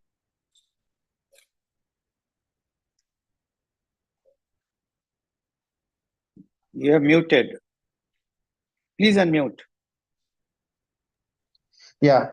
So this month, February, especially 4th of February, being the International Cancer Awareness Day, holds a very important month in our calendar. If you see, cancer is probably one of the leading cause of death globally. And it becomes very important on us as doctors to increase this awareness for cancer around the globe. Especially, there are certain cancers which are very common, which are growing rapidly, like cervical cancers, lung cancers, breast cancers, colon cancers, prostate. All these are on the rise. And the last month, January, was the cervical cancer month. In fact, last year I had also pulled out an article in one of the leading newspapers here on cervical cancer to increase this awareness, because cervical cancer is one of the preventable cancers. If we can generate and we can percolate the information rightly in the community, that a vaccine is available, and if our young girls can take it at the right time.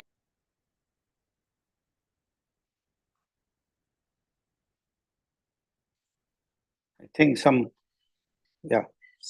disturbance has come. Yeah. Can you hear me? Yes, please go ahead. Yeah. So, cervical cancer being one of the preventable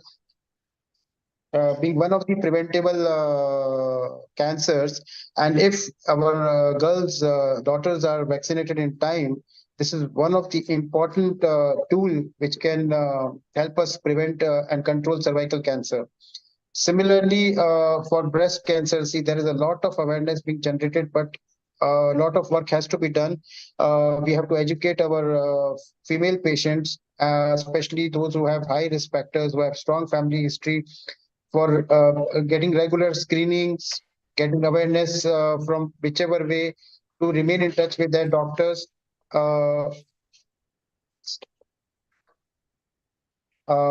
Regarding early diagnosis for breast cancer.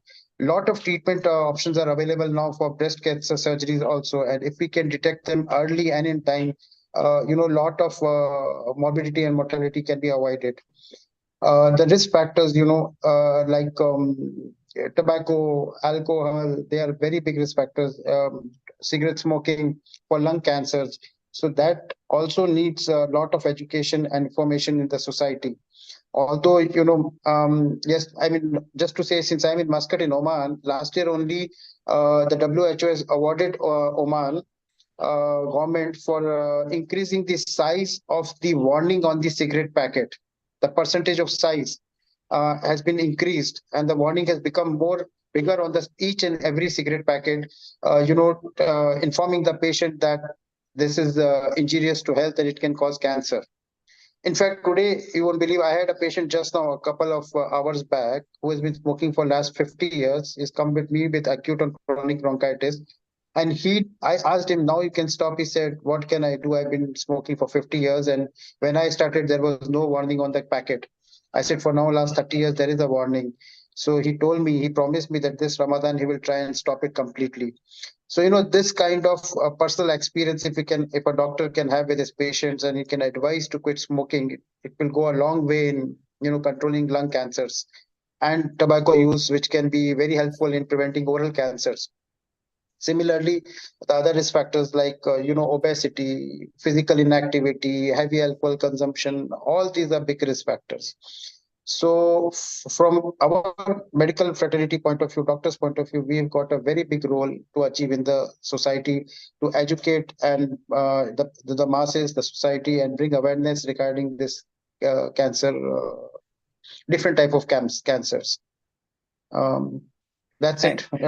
Thank you, Dr. Dilip Singhvi, for giving your views. Although we know that you are quite busy seeing the patients, but in spite of that, you have given the time, and you very rightly said that the doctors have a very, very big role to play, especially to create the awareness in the society. So thank you very much, and hope that in the next time when we will see in the next meeting, definitely you will give more and more time for. Yeah, sure. Thank you very much. Now, thank you so much. Yeah, thank you. Now I will again move back to Dr. Puneet Gupta. I think he's ready with his presentation. So Dr. Puneet Gupta, please go ahead. Please unmute yourself and share your screen. Yeah, please, I'm sharing. Yeah. Host has disabled. The host has disabled participant screen sharing, so kindly enable it. Yeah. He just, you will just get the permission. Is Mr. Nishit, are you are a co-host, Dr. Puneet. Go and share the green button. Yeah, now you can. Yeah, thank you very much. Yeah, I'm able to do that. Yeah, green button is active now.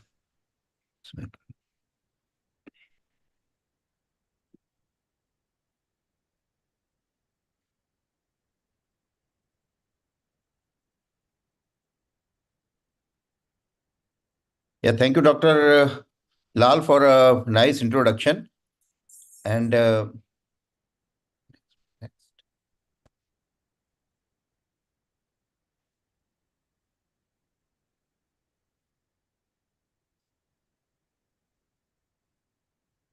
so after this short introduction, I'll start the agenda. We'll discuss today. This is that what is the basically I'll introduce how the cancer genesis happens in the human body through the normal pathways, and what is the secret of getting cancer, and then how actually we can safeguard. So secret working of human body in this, we must understand for the common public community point of view, that just like house walls are made up of brick, the human body is made up of cells. And these cells, the human life start from a single egg and the sperm combination, which we call zygote. And this zygote, then it survives and it starts doubling through what we call as the cell survival signal. This cell survival signal is constituted by three, we can say, the major chemicals in human cell, that is the DNA, RNA, and protein. This DNA, RNA, protein, we can say Dr. Puneet signal, DRP. We just to remember it. So DNA, RNA, and protein. So Why we are going to understand this DNA, RNA, protein pathway? Because if something wrong goes in the DNA, either or RNA or in protein, the human cells that become the cancerous one. So that's why we must understand the cell survival signal, because then uncontrolled doubling happens through an error in DNA, RNA, and protein. And this is how all the diagnostic tests the public must understand had come. They either study DNA part or RNA part or the protein part. So this is very easy to understand. DNA, we understand that the people who discovered them, they got the Nobel Prize for it. And the DNA is in two places, nucleus or in the mitochondria. So after DNA, we must understand the RNA. RNA is derived from the DNA, and this makes what we say, RNA makes what we call as the protein, the last product. So last product protein is there. So if there is any error in these three, DNA, RNA, and protein signal, what we are going to get is the cancer cell, and these cancer cells go on uncontrolled doubling. This protein now can mix with either fat or sugar, and this is how the cell metabolism happens. So in the single cell power, we can understand first it differentiates into three layers: outer, middle, and inner layer. These three layers then give different organs of rise to different organs in human body. All these organs, what we call as somites, they join together and then they make a whole body. Because sometimes, general public, we do not understand that the human body doesn't evolve just like we can say a big single potato which is just growing outward. But what happens, the different parts, they develop and then they join together. And once time this joining is not proper, we get what we call as the birth disorder. Sometimes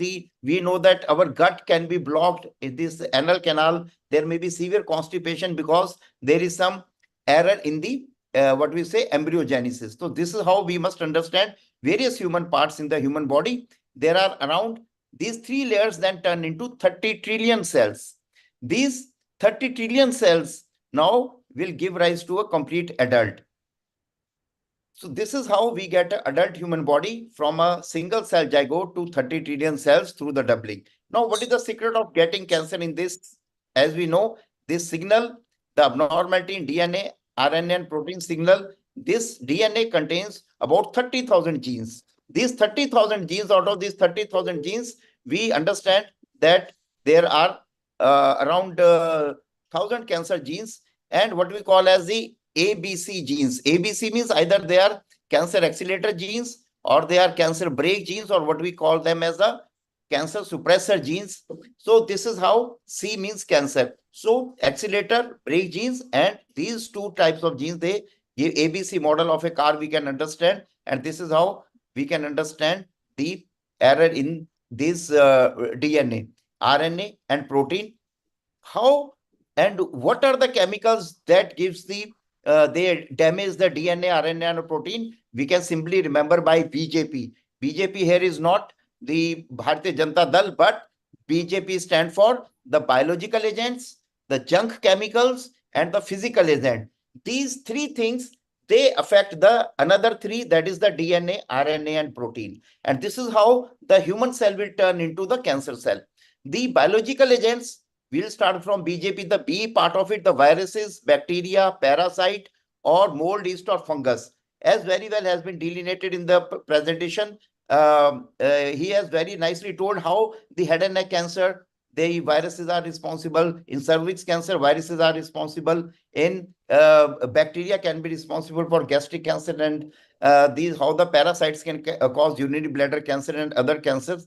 And the fungus can cause the liver cancer. So viruses, bacteria, parasite, and fungus, they can cause various kind of cancers. And now we come to the junk chemicals. In the junk chemicals, cigarette, tobacco is very important because tobacco contains 4,000 chemicals. Out of them, 60 are known to cause cancer. And the third part is BJP is the physical agents, whether they are cosmic radiation, machine radiations like X-rays, and gallbladder stones, urinary bladder stones, dead parasites, tubercular scars, chronic heat from Kangdi or reverse smoking. This is how the physical agents will give rise to the cancer. So what BJP does? BJP damages the DRP, that is the DNA, RNA, and the protein. So this is once this signal is hampered, the doubling of the cancer cells, it starts in an uncontrolled way. So these abnormal DNA, RNA, and protein proliferation, it leads to the cancer. Now we will talk some good news, which we must understand, public must understand, that is important for cancer screening in community. The familial cancers cancer happens only in families for 5% of the population.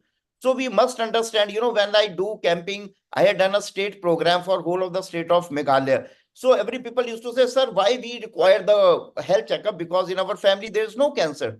Because we must understand in the population that 95% times the cancer will strike the families where there was no cancer. So please be very careful. The cancer is going to strike the families where there was no cancer before, because only 5% cancer runs in the family. So there are different kind of familial cancers.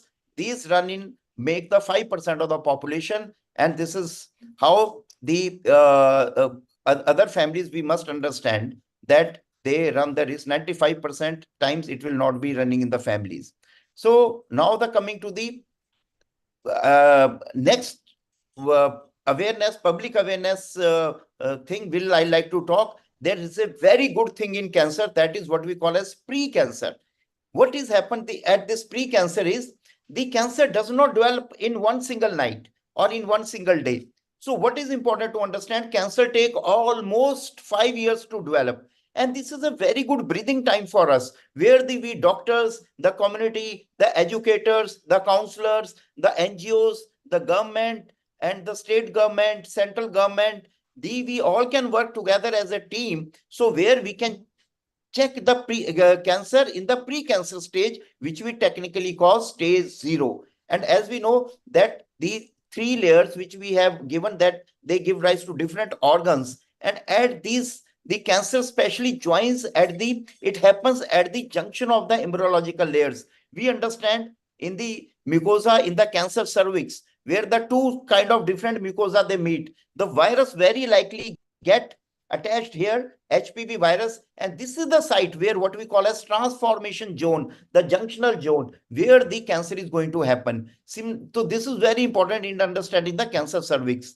Similarly, what we understand that in the cancer cervix, once the timeline is important to understand, the normal human cell, after exposure to the virus for 2 years, then it starts becoming abnormal, and after 5 years, it turns into the cancer. But once it breaches the basement membrane, within 1 year, the person will be dead. So it is very, very important to understand that it has given us 5 years to develop and get detected. But once the cancer become invasive, what is from stage 0, it turns to stage 1, 2, 3, 4. It will kill the person very quickly within 1 year if remained unchecked. So it is very important for public awareness that we must educate them that you have got these 5 years with us, and please help all the NGOs, state government, all the team to detect it quickly. Similarly, in breast cancer, we know that breast cancer develop in the majority of the cancer either develop in the milk sac or in the ducts.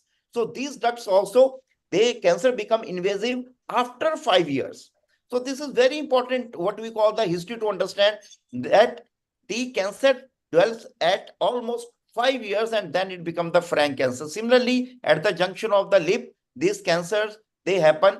And at the junction of the embryological, if you see the mucosa of the duodenum and mucosa of the common bile duct, where these junctions meet, there the cancer happens. And so the gastroesophageal gastric junction is very prone for cancer. Similarly, in children, we know in the cerebellum, where the 2 embryologic layers they meet, the cancer in the children is at the vermis, because that's the embryological layer. Now, from solid cancers, we understand the hematological cancers. Similarly, in hematological cancers, also the bone marrow, it will get exposed to the viruses like HTLV virus, HIV virus, and over 2 to 5 years, then it will transform into frank cancer.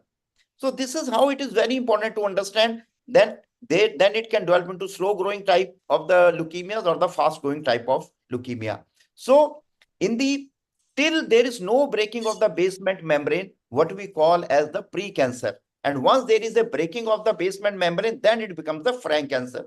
So this is how the cancers will develop slowly over weeks and years. And then it will grow. The cancer cell will start doubling from 1 million to 1 billion and to 10 trillion. That load will become so much that the person will die of cancer. So this is very important. Cancer, once it doubles and it become invasive, it develop into 200 types of pre-cancer and cancer, because human body, as we have studied, it have almost the different carcinoma cells, let's say from different organs, like say lung, breast, colon, bladder, urinary bladder, gallbladder, prostate. So hematopoietic cells from the bone marrow, lymph node and lymphatic system, lymphomas, and bones and muscle cells, the sarcomas. So like this, there are 200 types of tissues and 200 types of cancers will develop. And now how we should save ourselves from the cancer. We understand that very many, celebrities had cancer.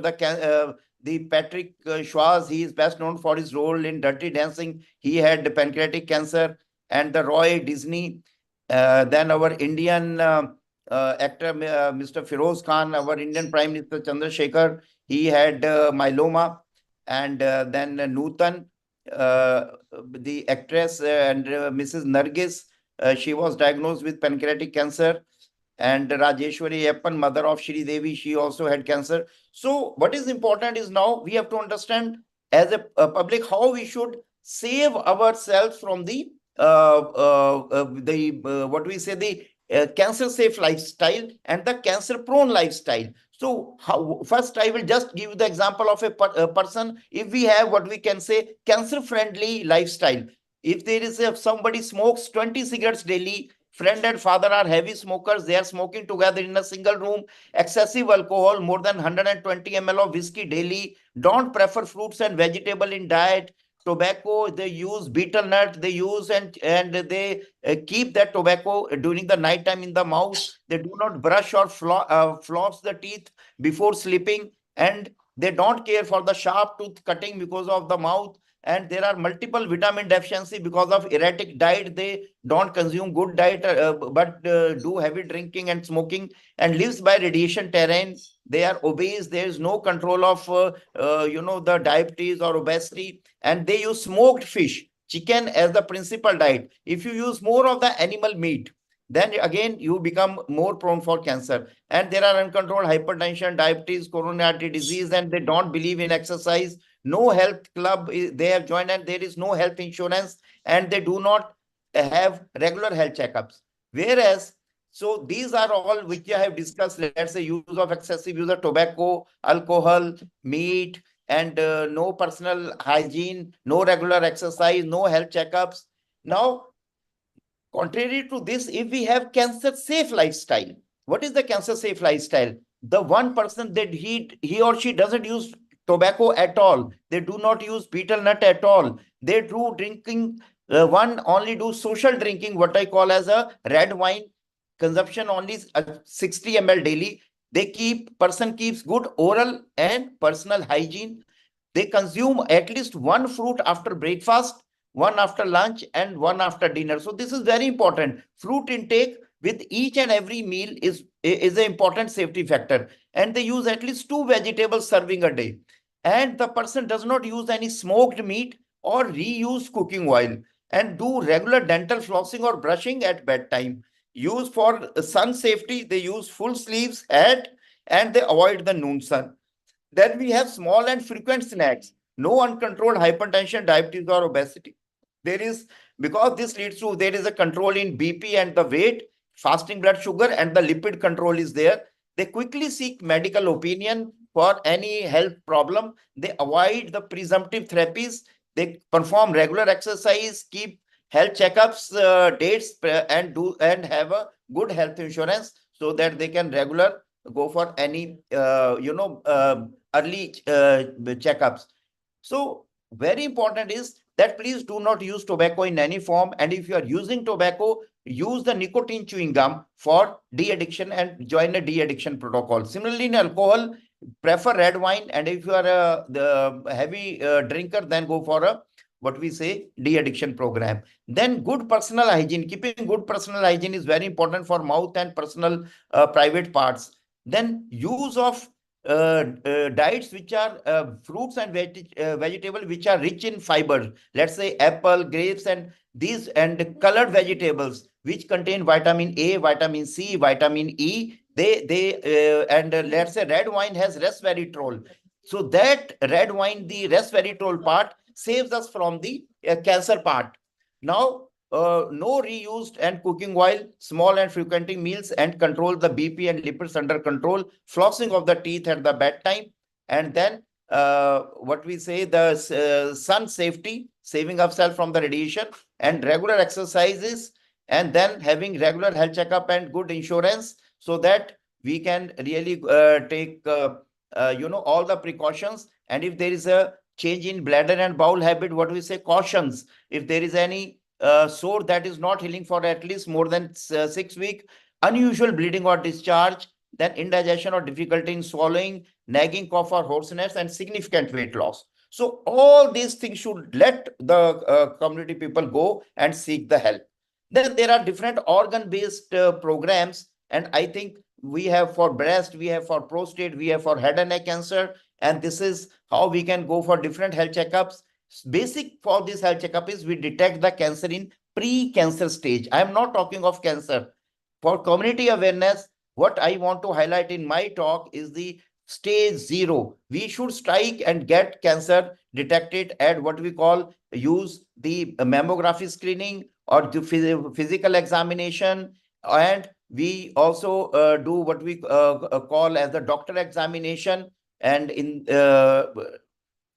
by the doctor, and what we say, the machine examination using ultrasound, or we can use mammography, digital mammography machines, or we can use what we call as the MRI, depending on different patient population. Whether patient is young, we don't want to expose to x-rays. Then different blood tests are available. We know nowadays breast cancer gene 1 and breast cancer gene 2. They are very easily available in India, and they come at a very low cost in India. So if these genes are abnormal, the siblings will also be prone for the what we call the cancer. So this is how the simple cell story we have understood. That is how the community must understand the human body function as a different group of around 60 trillion cells together, and each cell has the DNA, RNA, protein, and each of these cells can be damaged by BJP, biological agent, junk chemicals, and physical agent. And we must have the good lifestyle so that we should not damage our DNA, RNA, and protein. And we should have regular testing. And so this is how, and try to detect cancer at the pre-cancer level. That's my message. Thank you very much. I think I am done with the time. Okay, thank you very much, Dr. Puneet Gupta, for giving very, very descriptive presentation. I'm sure by this, many of our viewers who are watching globally got the idea that the pre-cancer stage is very important. The 0 is very important to prevent, as they say, that prevention is better than cure. And if the people will understand, and if they will avoid doing those things which were there earlier, I'm sure that we can save many, many lives. Thank you very much, Dr. Puneet Gupta, for joining and giving your views. Now I would like to go to my next panelist. He is Dr. Sandeep M. Bipte. Dr. Sandeep M. Bipte is MBBS MS Fellow Breast Surgery. He is a consultant breast surgeon. He is a specialist oncoplastic breast surgeon with extensive experience in medical and surgical aspect breast oncology. Dr. Bipte has also undergone specialty training in intraoperative radiotherapy, IORT, at Whittington Hospital, London, UK, which is one of the novel treatment for early breast cancer. He has clinical excellence in diagnosis and management of benign and malignant breast diseases with over 250 to 300 breast surgeries performed yearly, along with clinical research, publications, and medical conferences. Dr. Bipte has been part of national and international conferences and training programs. He was invited as faculty in various national breast cancer conferences. Dr. Sandeep Bipte, are you there? Dr. Bipte, I can't see. I can't I can't seem to locate him. Shall we go to rotate One is Dr. Sharma? Ajay. Dr. Ajay Sashidhar is there? Yes, he is there. Okay, so I will go to Dr. Ajay Sashidhar. Dr. Ajay Sashidhar is MS MCH Surgical Oncology. He is the consultant in surgical oncology at NS Memorial Institute of Medical Sciences, Kollam. He is trained in evidence-based surgical management of head and neck, thoracic, gastrointestinal, genitourinary, breast, and sarcoma malignancies. He assisted and performed under supervision more than 400 open and minimally invasive major oncologic and more than 60 robotic assisted oncologic surgeries. He performed complex surgical oncology procedures related to breast cancer, breast conservative surgery, sentinel lymph node biopsy, oncoplastic breast reconstruction and radical surgeries, GI total, subtotal, radical gastronectomy. And he was awarded and got recognition in many national and international conferences. Welcome, Dr. Ajay Sashidhar, for joining this global conference brought to by Healing Our Earth. And thanks to Mr. Neil Kumar and his team, who is organizing this program every Sunday to create awareness on different topics, whether it's a health, whether it's a yoga, meditation, many topics, so that the globally people should understand, and definitely giving the emphasis about what is going on in India. So thank you very much. Dr. Ajay Sashidhar, please. Thank you, sir. Thank you for the introduction. Am I audible? Yes, please go ahead. Most of the things which I was about to discuss has already been shared by Dr. Puneet, sir. So his presentation was wonderful, very explanatory and exhaustive. So anyway, I will go on to my prepared slides and I will share my views as well.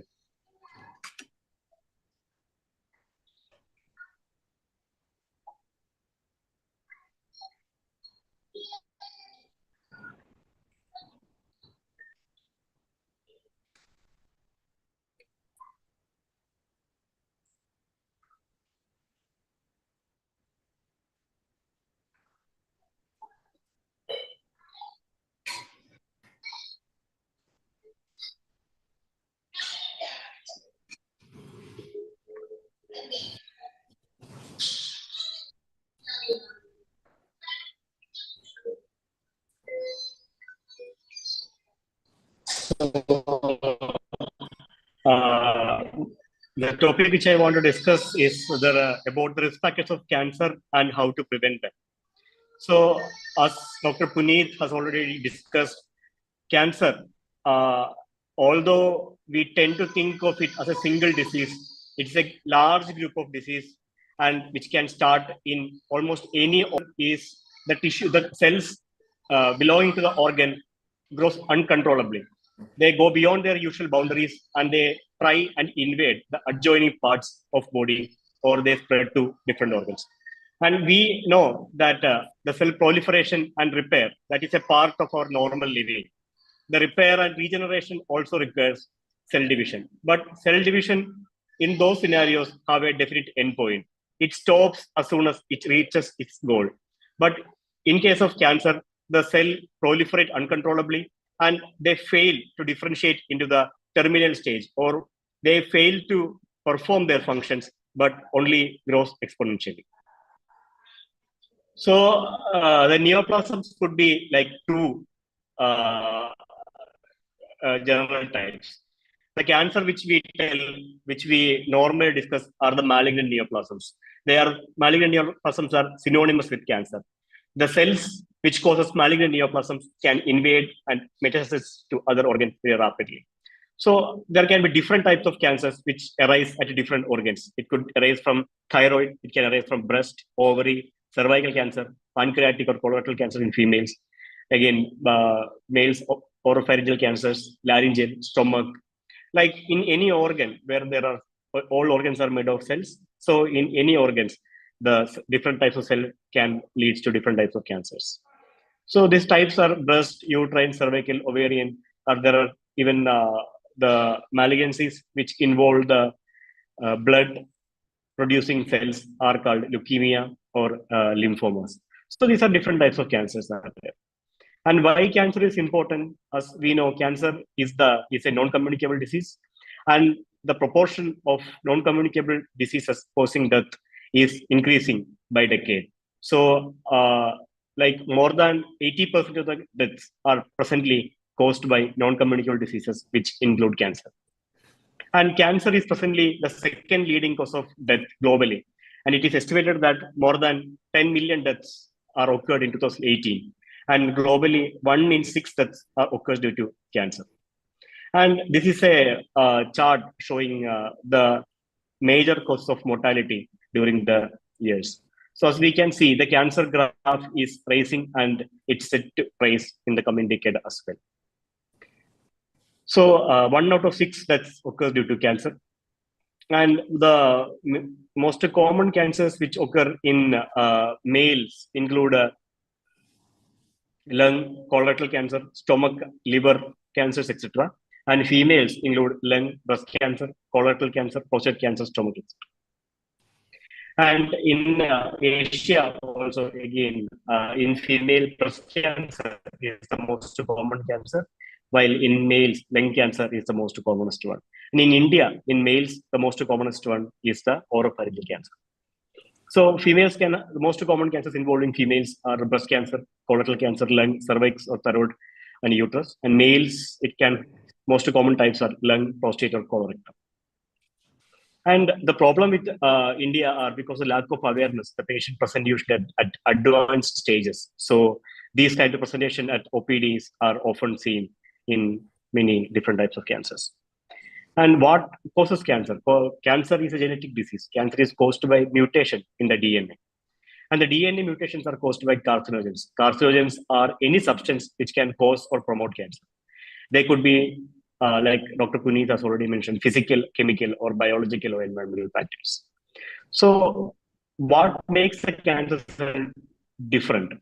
The cancer cells have their own growth signals. They are self-sufficient in growth signals. They have the motility. They can travel from the organ of origin to a different organ and start cancer there, causing secondaries in different other organs. And they have immortality, like they can divide uncontrollably. And they have sustained angiogenesis because growth of any cell require blood supply also. So a cancer cell attracts blood vessels towards itself, causing increased angiogenesis. And it has the capacity to invade and cause disease in somewhere else also. And there are many, we are constantly exposed to different carcinogens around us. The carcinogens can be present in the home and environment, which include pesticides, different aerosols, the ultraviolet radiation, the carcinogens which are present in the vehicular emissions, the radon gas.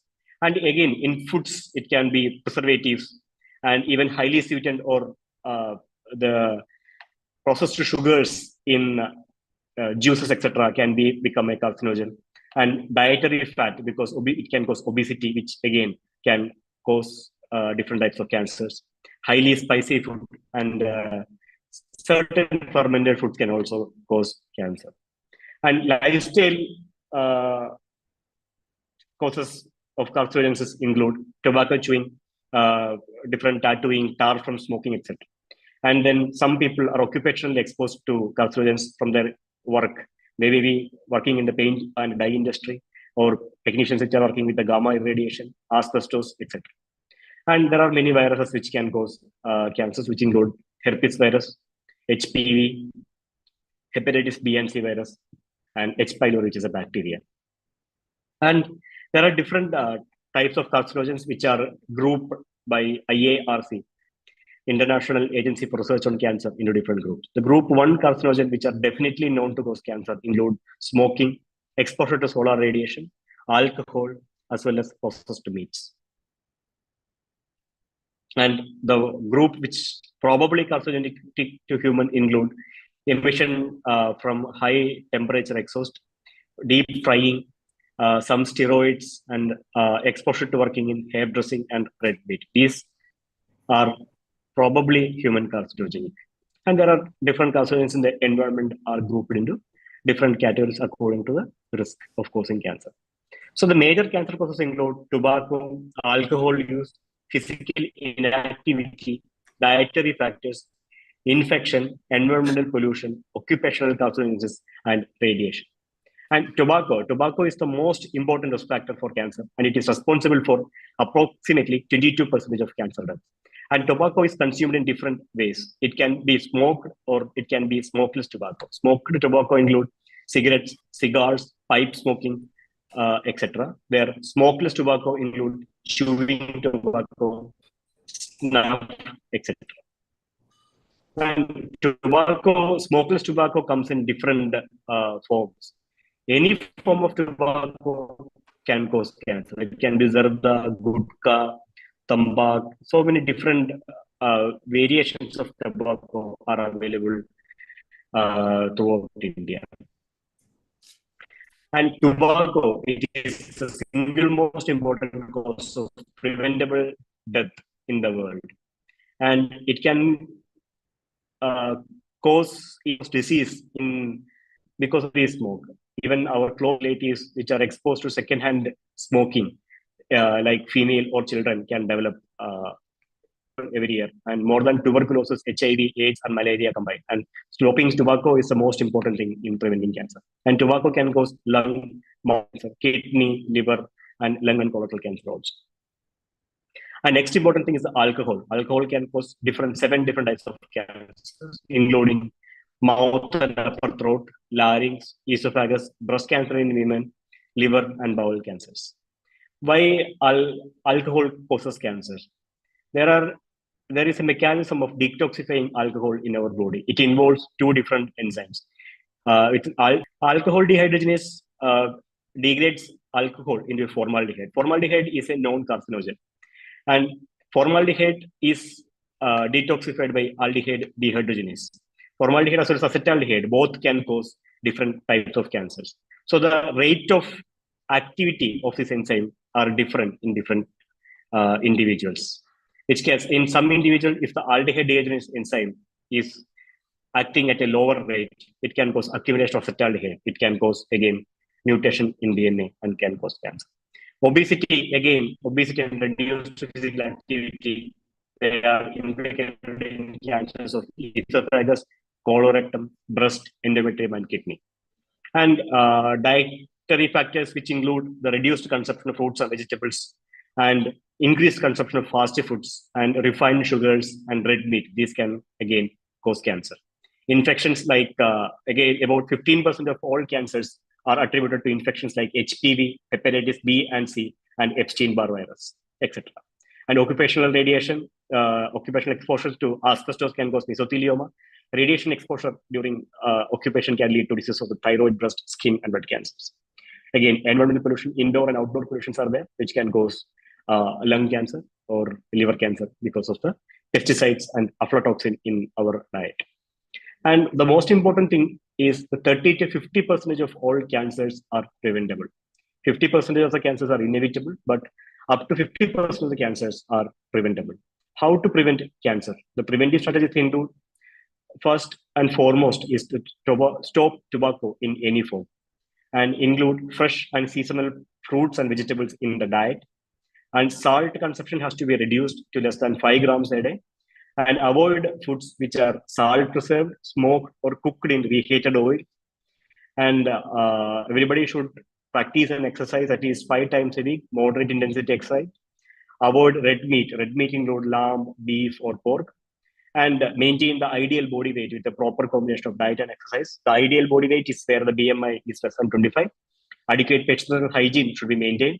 And there are certain vaccines against hepatitis B and HPV vaccines, which if we should comes in the targeted population of vaccine, that vaccine has to be administered.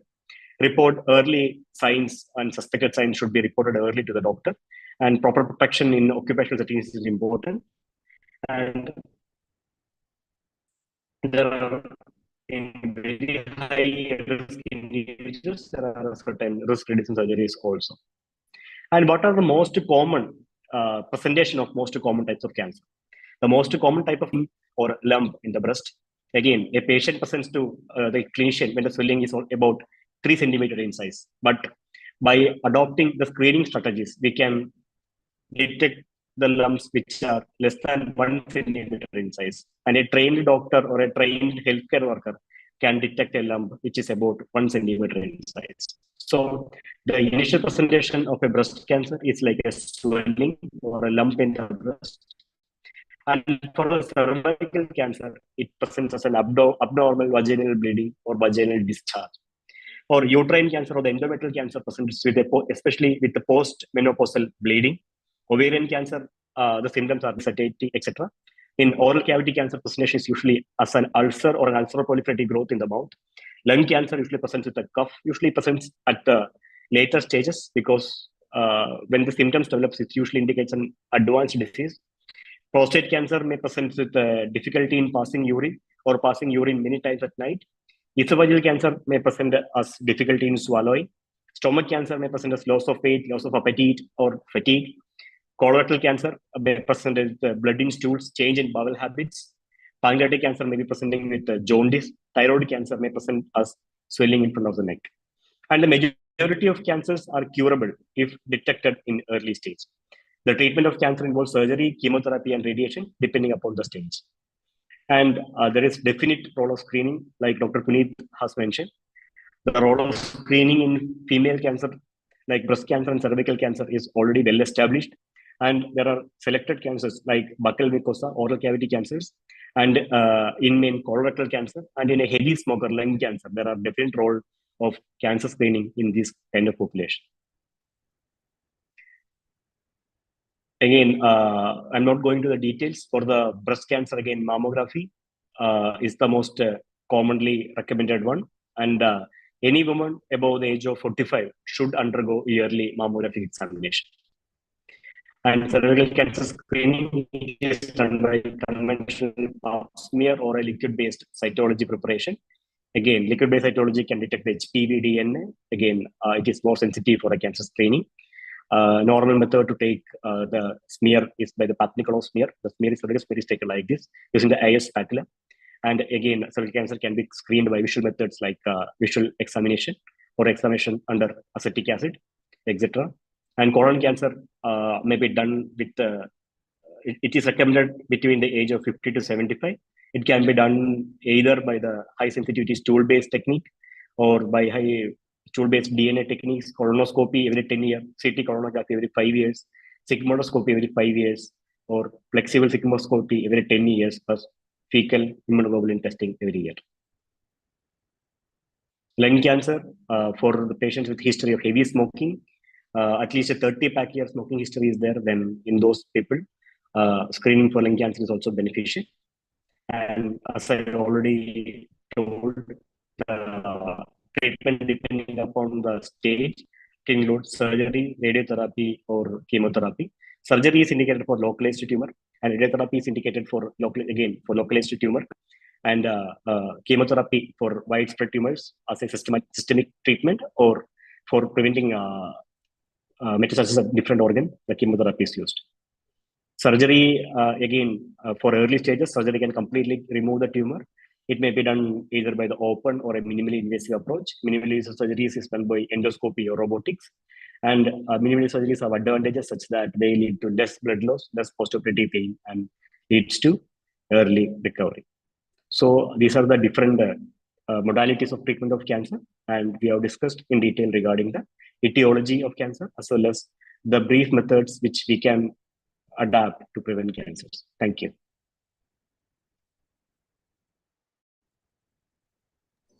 Thank you very much, Dr.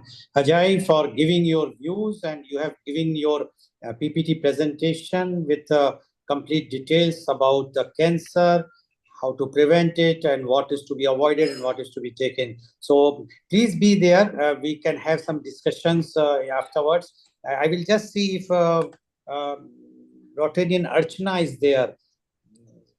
Rotarian Archana, if she's there, I would like to read her. She's on the screen. She's present. Okay, Rotarian Archana is there. So I will just introduce Rotarian Archana. Rotarian Archana Sharma is the actress, model, anchor, philanthropist, motivational speaker, peace ambassador, global ambassador for Nelson Mandela. She is crowned a Woman of Substance, HealTHY Beauty Pageant, USA, Women of Substance, Lamborghini Group, Italy. She modeled for more than 900 print and electronic media. She is a trustee of Sai Dham Cancer Hospital. She was declared top 100 influential women of 2022 by Blissful Queens, London. She was acclaimed with more than 350 national and international awards for rendering selfless community services. She is woman on mission to eradicate cervical cancer globally. She till date imparted education to more than 2 lakhs, that is 200,000 plus women residing in rural and urban areas about cervical cancer. One of the 700 personalities in the world to write tribute message to Nelson Mandela in tribute book House of Commons, UK, along with renowned dignitaries such as President Barack Obama, British PM Tony Blair, McCartney, etc. She is honored twice by governors of Maharashtra. She is the brand ambassador for Human Rights and Anti-Corruption Foundation of India. She is the face of more than 900 brands. She is honored by Mumbai Police for her contribution and support to police department. Welcome, Rotarian Archana Sharma, on this show, very, very important show. Although you are earlier also the part of this show, so you know very well this show which goes globally under this Healing Our Earth. And Mr. Neil Kumar and his team is doing wonderful job every week, coming out with a new topic. And Rotarian Archana Sharma, you have heard all the top doctors of different fields in cancer. They have given their views. You being a trustee of a very prestigious hospital at Shirdi, and the best part is that your hospital is performing surgeries free of charge to the poor patients, for the poor patients, whosoever is going there. And this is something very noble cause which you are associated, and you are associated with so many other philanthropies work. We would like to know from you your views about the cancer awareness. Rotarian Archana Sharma, please. Jai Hind, global namaste to all the wonderful human family, and thank you so much for enlightening so much knowledge on cervical cancer and other cancers. My main agenda today to bring to enlighten all people here is that we need to talk about importance of menstrual hygiene. Because what happens when you don't have an importance of menstrual hygiene awareness, this leads to cervical cancer, it leads to your breast cancer. And woman is the creator of this universe. So we need to have a mission which I started, is known Healthy Womb, Healthy Nation. Because the womb is healthy, the nation will be healthy. Because woman is making the nation. So we need to focus on creating awareness, not only in the urban areas, but in the rural areas also, where medical awareness does not reach. We are always focusing on giving treatments, on giving sessions, awareness sessions, talks on urban areas, but we do not focus on our 80% population will live in the rural areas. So my area focuses totally to bring awareness, mobile vans, if we can all work on it and take these vans across to the small towns of our states and create awareness to the girls who are going to become the future, who are going to create a new future for all the nations. And we can educate them what you need to do in those 5 days. What is the precaution when you have stopped your menopause to these underprivileged women who are residing in the villages, in small towns. And we can definitely work on a mission of eradicating cervical cancer. Second important factor which I feel is that we are creating still a taboo that cervical cancer is an untouchable disease, which is still not. There's a lot of lack of awareness. If we can create social messaging films, which can be displayed in the theaters, can be given education to the girls at a very young age in their education institutions, this will create a lot of impact of cutting down the cervical cancer death rate and the other cancer death rate, which is on a high spree because of lack of education lack of importance given to this subject, which is so important. And I plead to one and all, let's unite to make this world a healthy world by giving the woman the power of bleeding healthy, giving her the power to talk about the subjects openly, and also to doctors to please move to the rural areas and let us impart education to that sector which is lacking the most in today's society. Mr. Goel, you are doing a wonderful philanthropic work, and along with Mr. Neil and all the other people are doing amazing work. But I think the most important aspect, which we do not look into, is if we only nurse the surface. We're not nurturing the roots. And the cervical cancer, everything starts after when you stop your menopause. So what woman lacks knowledge, okay, once I've stopped bleeding, I've delivered my baby, everything is done. And that's the time when a womb does not get proper nurturing. And then it starts leading to all the other aspects with the renowned doctors have already given information about it.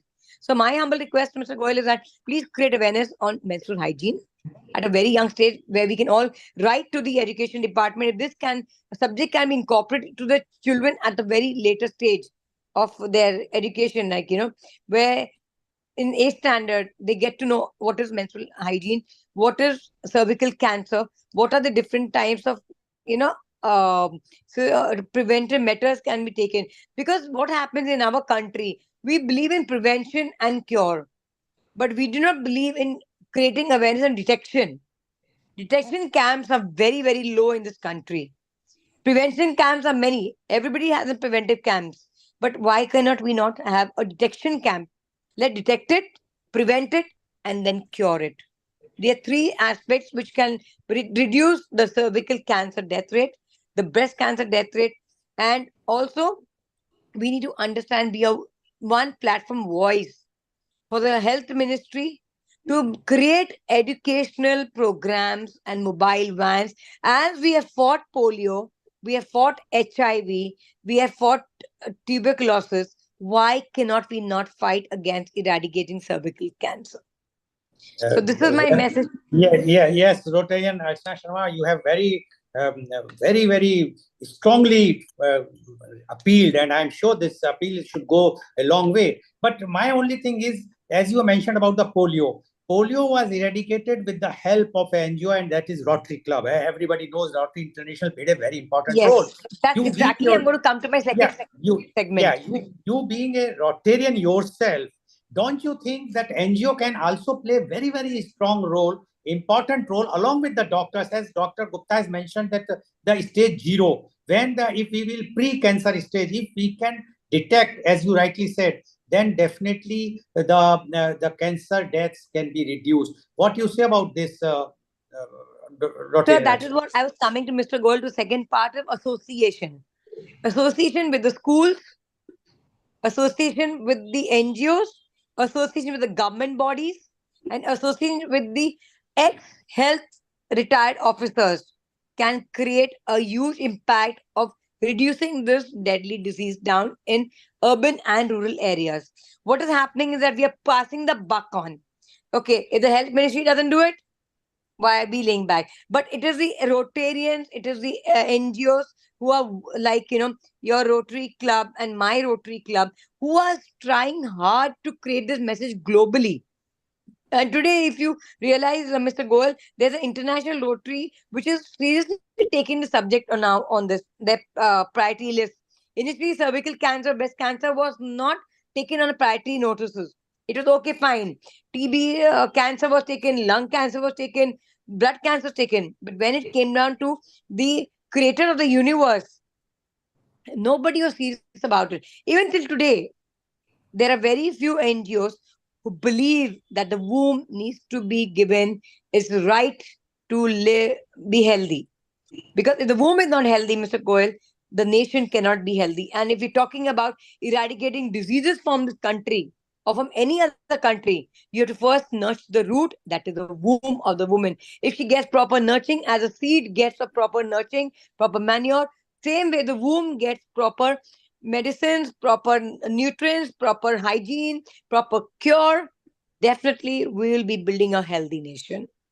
I my think, request to sorry. Please go ahead. Please go ahead.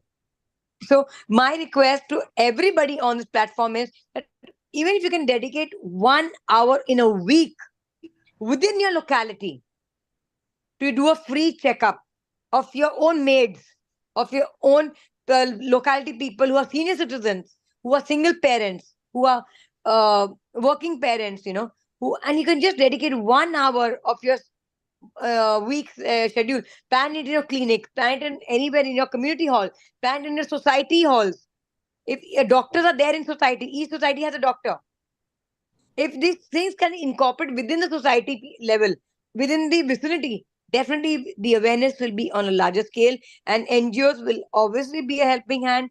It will be a boon not only for you giving back to society, but you helping the unvoiced people. Let's be the voice of voiceless, because I know a lot of single parents where medical camps are not conducted for them because they are not able to meet their financial needs, because being a single parent, not able to move their health care finances, they'll get back into their cocoon, and then they do not do health checkups, and there are no NGOs which are there specifically dignified for single parents. So I request all the doctors, please hold a camp for middle class single parents, and let us cure this We will disease see from the root. if the doctor is there, we can take him also, take his views. But I think we can see the hand raised by Miss Mala from London. She wants to ask some question. Yeah. Yes. Yes, please. Well, thank you. I mean, this is a very big issue. You've got the issue in rural, parts of the countries as well. You've got the cultural issue, the socio-economic factors, and cultural issues. I mean, there's education, but then when they go away with the education, they may not have the facility or even the extra. We call it in London period poverty. They don't have that extra care, affordability to take care of themselves as well. So it's a bigger issue. One issue. A question to the doctors online. Yeah. What is the success rate for it's called portal vein immobilization? A friend of mine's just had lung cancer and she's trying this out.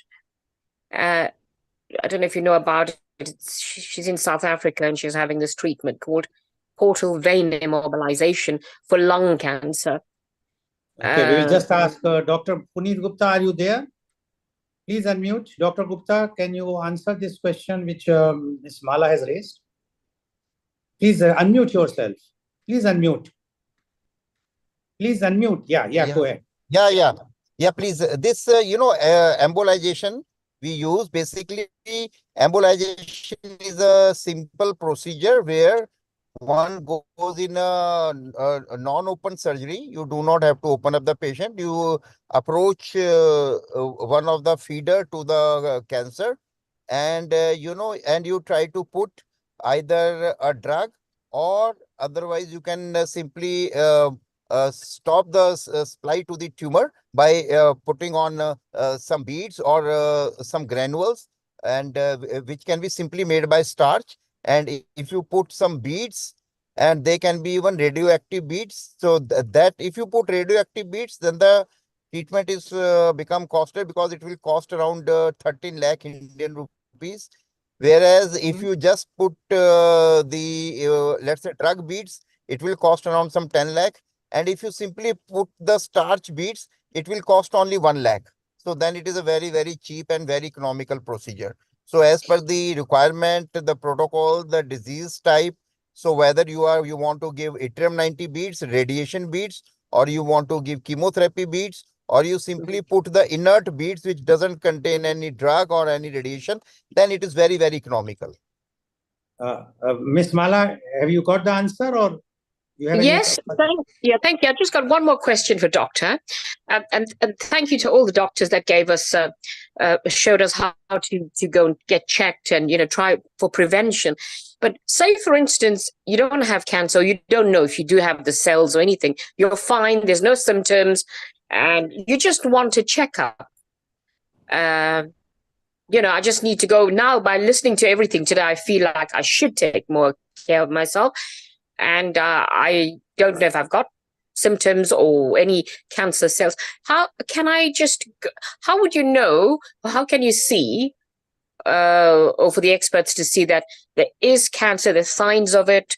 Can you explain that to me? Because I really want to go and get a checkup now. Yes, doctor. Yes, see, very simple. The most important thing we must know, if you have no symptoms, no body problems, then what we technically call it is cancer screening.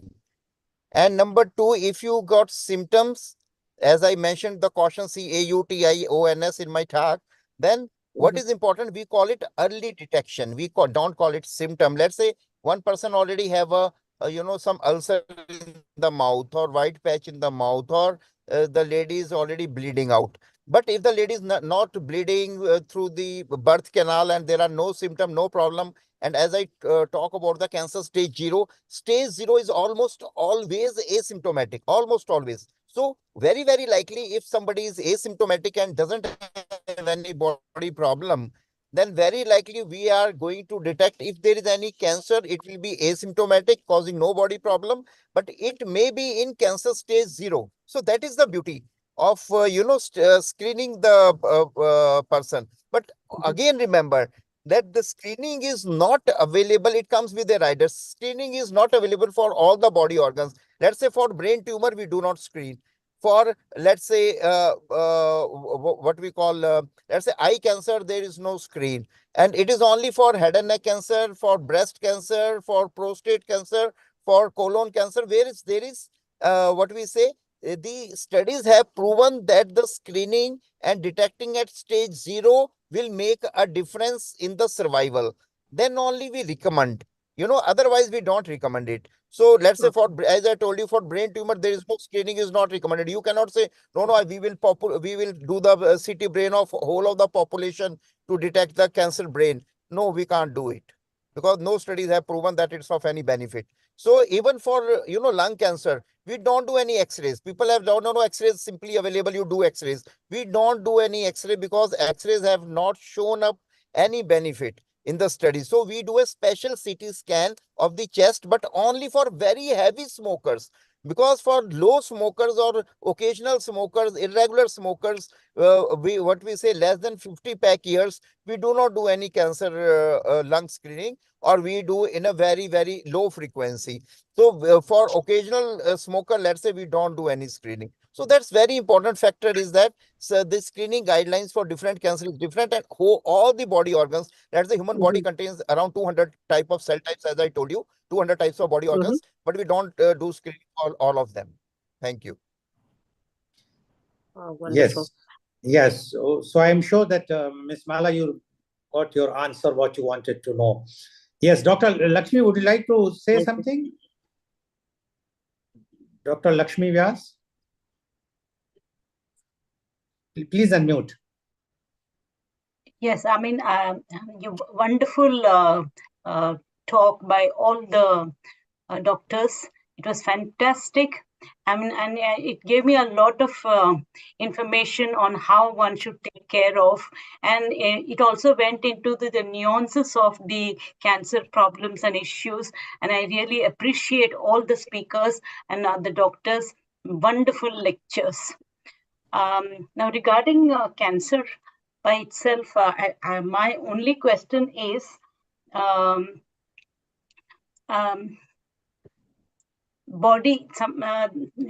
doctor said just now that one has to be very clean, and you have to be from internally and externally, you have to be very clean. Now, I would like to get a little more information on that. What does it mean by clean? It is clean body-wise, or the body part-wise, or any other way?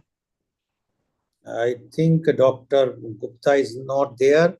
Attorney Narchana Sharma, can you reply for this? Ma'am, basically, hygiene is something which will relate to your well-being. So if your internal hygiene is maintained, then definitely you do not need to worry about your any diseases which are going to, and your regular checkups are very, very important. You should definitely go for a health checkup once you have crossed the age of 40 and you've stopped your menopause. Every quarterly, you should do a health checkup, and that will give you a well-balanced health which you are seeking for. Okay. Dr. Gupta, Thank she you. asked for you mentioned about the cleaning, and so just she wanted to know about that. Yes, please. Yeah. See, the word screening means when you don't have any body problem, then we do the screening. Screening, actually, I will not qualify more as you ask the question. Sometimes what happens, let's say now the science is going in screening, we are also including what we call as the blood test, which we do for some cancer genes. Let's say breast cancer gene 1, breast cancer gene number 2. They are simple blood tests where we can screen for high risk population. In families where breast cancer gene 1 and 2 is mutated, let's say mother is having breast cancer and genes are bad. So we will do the testing for the daughter also. And if the daughter genes are also bad, then we are going to, even, and daughter is at very high risk of the breast cancer. If we sometimes remove one breast or both the breast, we are also remove sometimes the ovaries also, both the ovaries, or one ovary if the family is not complete. If that ovary is already having tumor, so we remove the offending ovary and then we go for the removal of another ovary. Moment the lady completes the family, so the daughter completes the family. Similarly, now the blood cancer test is available for gene testing for colon cancer. There is a family, let's say familial adenomatous polyposis, and there is a FAP gene. So you will find here the daughter, the son, the mother, the father, they all are having cancer of the colon. I have found the patients like that. I have also seen where the family, where the mother and the the son, the mother is having breast cancer and the son is having a sarcoma, the cancer of the muscle and the bone. Why? Because these they what we call as a Lou-Ferrigno syndrome. There is a cancer gene name number P53. So now a lot of and good thing is that now these tests are becoming very cheap in India. The offending gene, it costs around, you can say, 2,000 rupees per gene. So the blood testing is very simple, and second thing is, it is very economical also. Only one rider is important, is that medical legally, we have to first do the blood testing of the patient itself who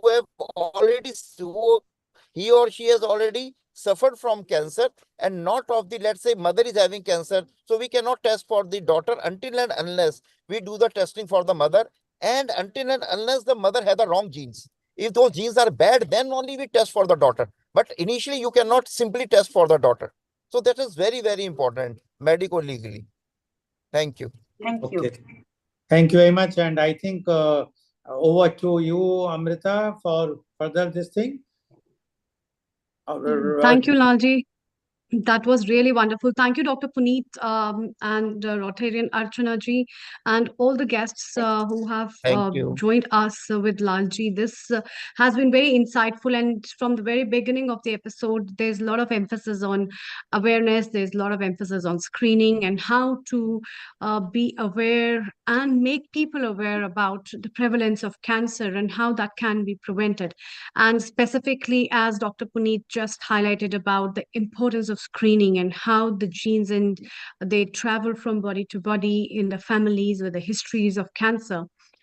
This will be, I think, proved to be a very beneficial step towards prevention and, in fact, curing this cancer as well.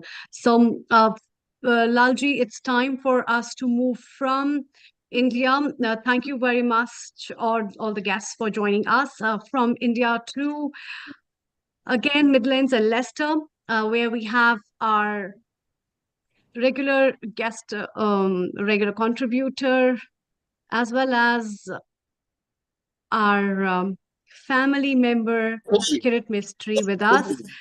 We are going live to Leicester for Global Namaste Cancer Awareness event.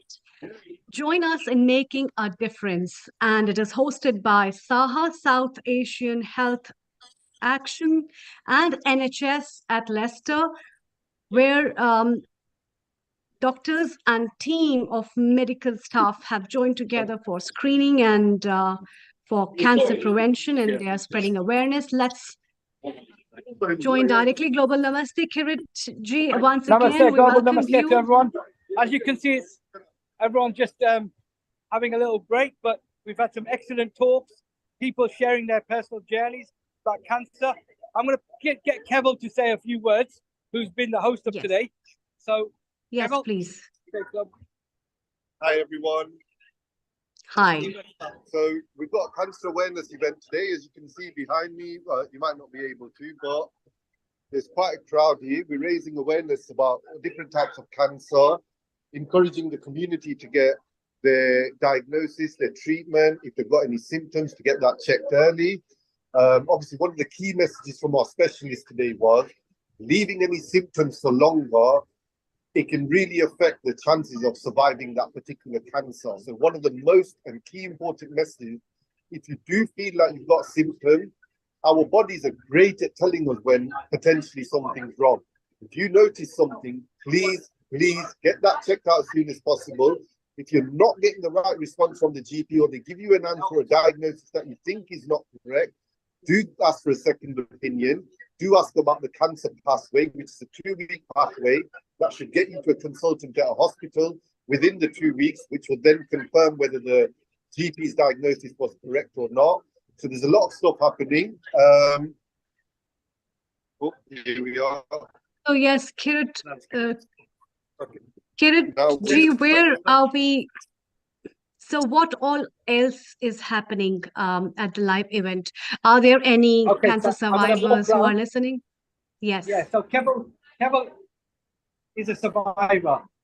He is Yeah, I was diagnosed with aggressive cancer in 2022. My treatment lasted through most of last year in 2023.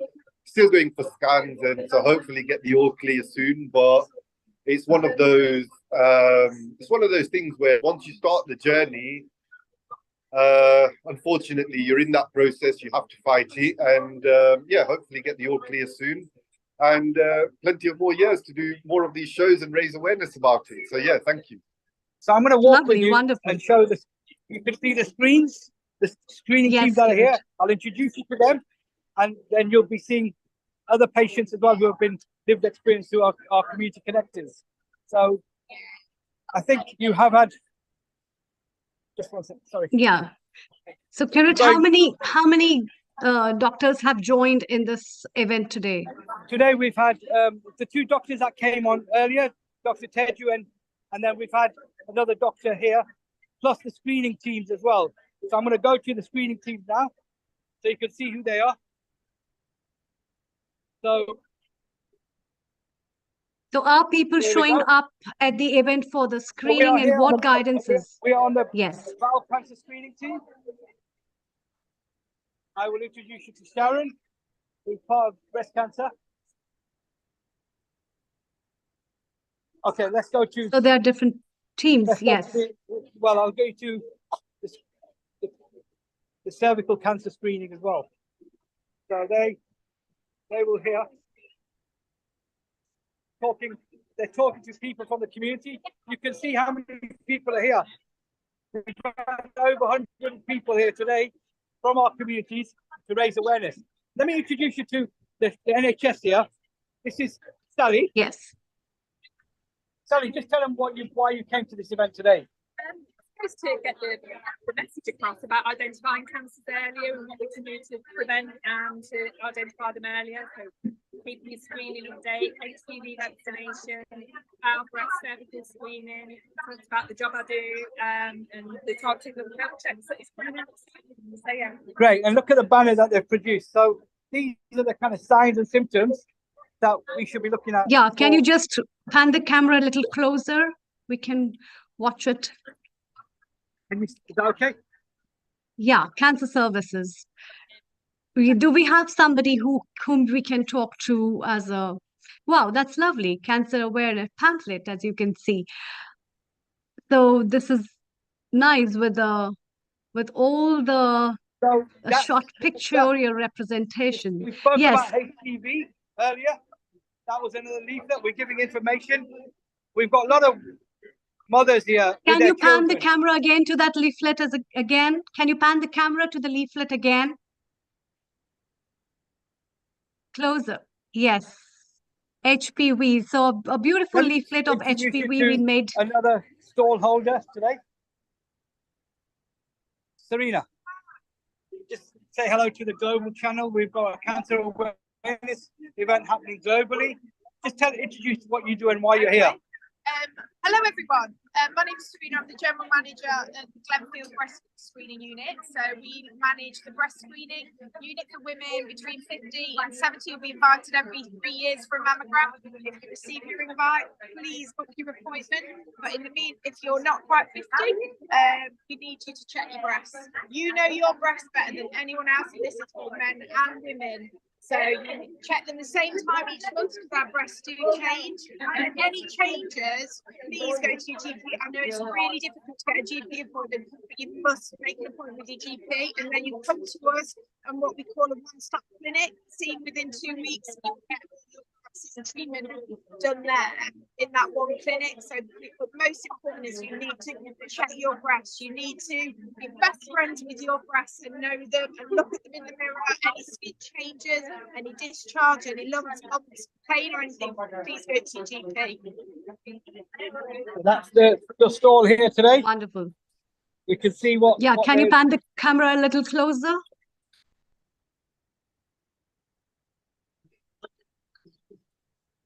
As you can see, So there's I different think there are pamphlets. Yeah.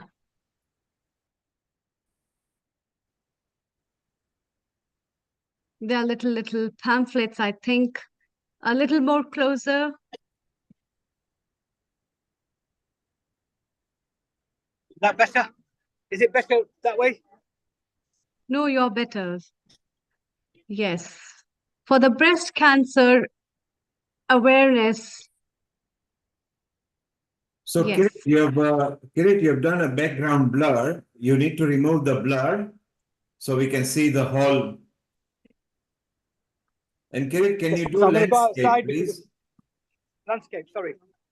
Okay, that's beautiful. Your landscape now. And just in your setting, you kept the blur on. Just remove the blur. Oh, yeah, 1 second. So that's beautiful. Amrita, where Kirit is right now is the Midlands of United Kingdom, which is like Madhya Pradesh in India. And this is a very serious outreach. You can see a lot of people still coming. And it's so beautiful that if people were not scared of it and go in early diagnosis, then it could be very beautiful. But like all of us, we don't want to go to the doctors just because we like avoiding it. Yeah, And I Kirit think a is out strong there in the willpower. Yes, a strong support and a strong willpower. There we go, Kirit. We can see you very Yeah, well the blur is- in the background as well. Yeah, Kirit, the blur is off and do it landscape, please. If you put it landscape, Rotate again. Yeah. we are still the other portrait. way. We are still portrait. Just put landscape. It's going. If you flip it, if you jerk the font, it will go landscape. I'm trying, sorry, 1 sec. Yeah.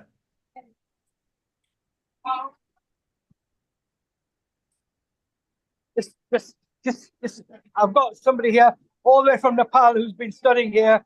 Just say hello. Hello. Say, Hi. Just say you're from Nepal and what you've been doing here.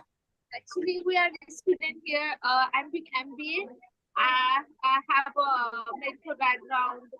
I have completed my master's in nursing, but recently I'm doing master's in business.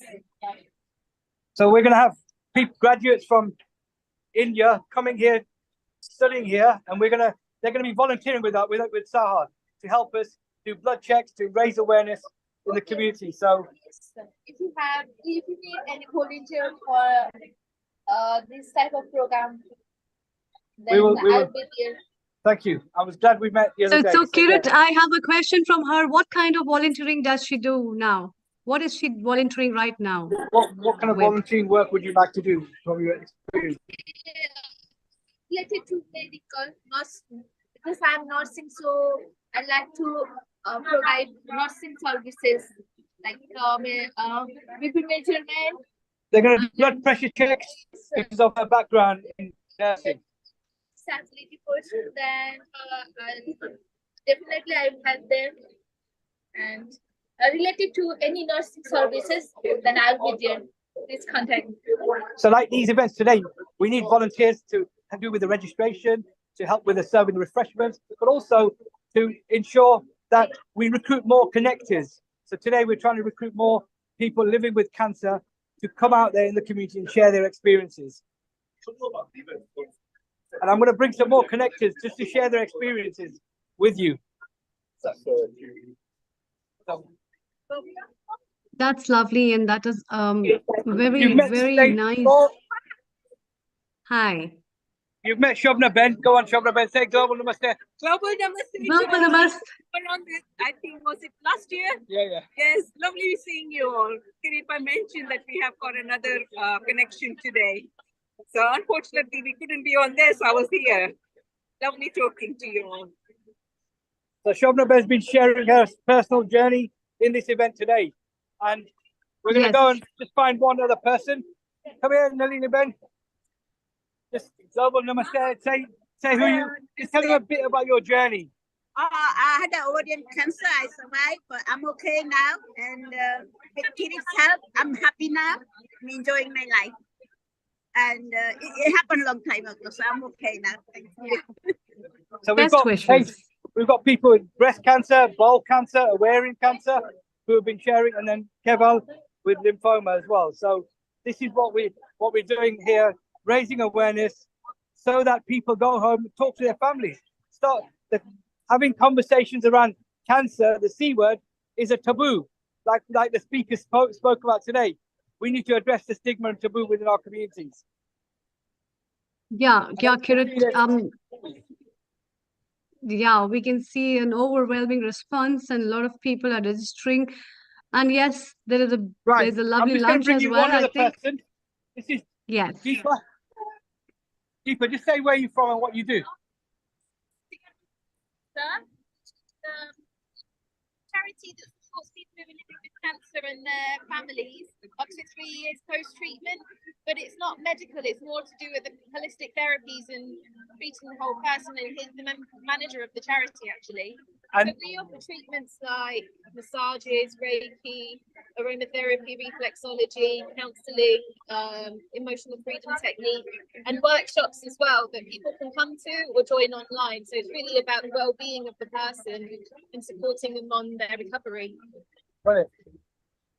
While you're eating, this is the manager, Valerie. This is going out globally. So just say a few words about. Fabulous, thank you. You can speak Gujarati if you want. I'm just going to put the camera right in front of me. So we are in Leicester. We cover the whole of the UK though. So even though you may not be able to physically come to the centre, you can still join us through our activities online. We've got an online platform. You can watch some recipes, some really nutritious videos for you to learn how to cook certain dishes. There's meditation on there, there's yoga, and some self-help techniques as well. But also the educational workshops that we've run, some of them have got Zoom access, so you can learn from the naturopath, the lady that talks about essential oils, and you can learn from me. I do emotional freedom technique, and on the other occasion I talk about stress management as well. So this is open to everybody. It's absolutely free. We want to help more and more people, but we also need more support. So whoever you are out there, if you can just go on the website, just around, it's fine. Anything that helps, anything to keep us going and provide more help for everybody. Thank you. Thank you. Amazing. What is the website people can connect to? What is the website address? The website address is www.togetheragainstcancer.org.uk. We're only a single charity. We don't have any support from the government, so we only rely on the donation from the kind public. So that's Together for Cancer. We have two charities Hope Against Cancer, who's also been part of this event, and Saha, who's organised this event today with our connectors. They're the ones who have organised this event because they wanted to share their personal journey, and we've had some really emotional testimonies, which the community who now listened to will go back and start talking more about cancer. So it's been a successful event. You know, they've been here since, while we were online earlier, they've been here since 3 o'clock, and we're finishing at 7 o'clock. So everyone's now just having dinner, so you can see the food. Indian food. So we've got some light refreshments, and yeah, it's been a great day. And you can see Tejo. Yeah. Namaste. It was lovely to have you. Namaste. It was really lovely to have you. Thank you so much for the information. Thank you Yes, so I much hope, for having us. I hope you're having a very good response from all the cancer survivors as well as the volunteers. So And that was really Kirit, good. is this the website we are talking about? Hope Against Cancer? An online thing because Is this the website, Hope Against Cancer? I think Together Against Cancer. And Sarah as well. So you'll see. Together. So this one is the Hope Against the Cancer. So Kirit, your partners Hope Against the Cancer and Together, yeah, South Asia. I mean, you're doing a wonderful job. I think it's. Sorry? You're doing a wonderful job.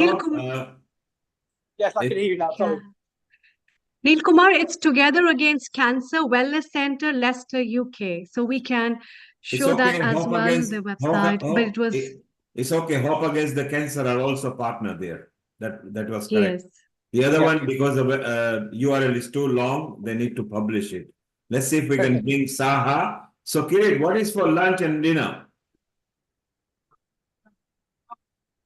So you know Saha anyway. Well, yes, and what is for lunch? What is for dinner there? So our projects these are our projects. And it's easier to get you the QR code, which is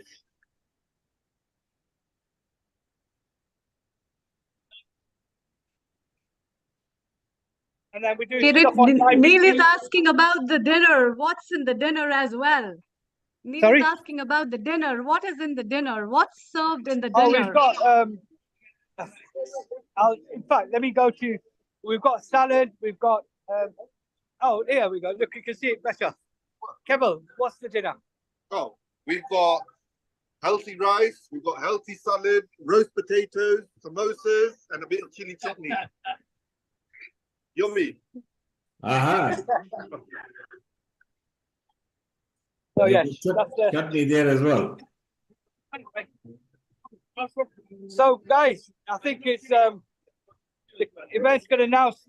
We're going to, after refreshments, we're going to give presentation certificates to all the connectors who have been involved, but also the stakeholders who've been supporting. So that's what we're going to do next. Lovely. That's really nice. And we, I think, had a very good glance on the live event with Kirit Misri, who have been showing us how important it is to know about your health and giving importance to your health. And so many organizations, so many volunteers, so many health experts are involved in this. And what a lovely event, along with the dinner that makes you cherish up the events of your life. And I think we also have a lot of cancer survivors who have sharing their histories, and that can become a big lesson in the chapter for so many people worldwide. So, Kirit, are we having something else before we move to our next guest? Yes, we've got Sharon, who's been here from the bowel cancer team. So this is on a global platform, Healing Our Earth. So we just screened into this event. So we're introducing the screening teams. Hi, I'm Sharon from the bowel cancer screening team. What message do you have for our viewers who are watching us?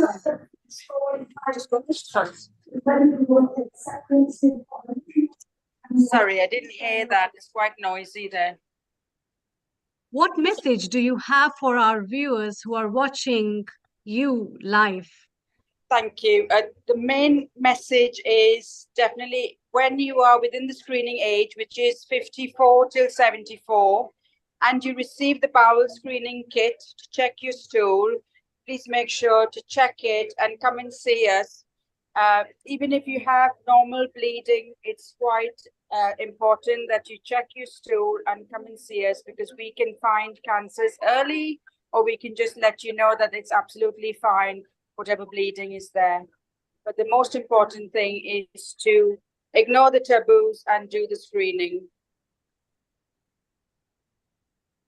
And one more question before we move further. People are very much reluctant on the issue of screening and knowing about it. So what do you think? How will you encourage them to show up and volunteer and become the examples for those who are sufferers of that? What advice do you have for the people? We do understand that obviously playing with the stool sample, not playing, but using a stool sample to send the stools, the fit kit in is a big taboo. We are trying to encourage people. We're sending out kits at the moment to use with gloves and plastic bags to hold the stool that you can flush, then they are properly flushable, and trying to make it a bit more easy to use and more focused on that area, which is what's stopping people from doing the screening. Thank you. Thank you. Thank you for joining us. That was really lovely. Yes, Kirit ji, we are having some other guests. It was a lovely team of doctors, and what a wide scope of things has been covered in regards of cancer, may it be breast cancer or bowel cancer, or it can like the HPV, and especially for the vaccination. A lot of drive. I think the event has covered all the facets of cancer prevention and awareness. What is your take on that for today's event? So I think, you know, you've heard from everyone today, from the doctors, from the consultants. There's some excellent work going on here in Leicester. The key message from this event is we need to talk more. We need to reach out to any effects in your body that you're not sure of. Go and get checked out. Early screening is important, and getting the early diagnosis. And then finally, now you see the hospital, the NHS, they can't just wait for people to come to them. They've got to come to the community and engage in events like this to ensure that the community knows where to go and how to access the services. And that's what today's event has been about, is bringing the screening teams to the community, not waiting for them to go to the screening teams in the hospital. Sometimes it's too late. Hopefully today they've learned what age they should be entitled to their screening here in the UK. And when they get the letter, they know what to do. So that's been the real key message from us as South Asian Health Action, working with our cancer survivors to talk about cancer and don't suffer in silence. Wonderful. That's very, very, very nice, in fact. And it puts forward in a big determination in front of the volunteers, as well as the doctors and the family members who are the caretakers, to put all these things into light and bring real hope for the cancer people and the patients who are diagnosed maybe at any step, but they find, yes, there's still a hope to live and to live life at its fullest. Kirit, before we move to our next guest, are we moving out to some other aspect, or you're showing something else? I'm going to give you a couple more survivors to talk about their journey. Just to give Sure, definitely. Yeah.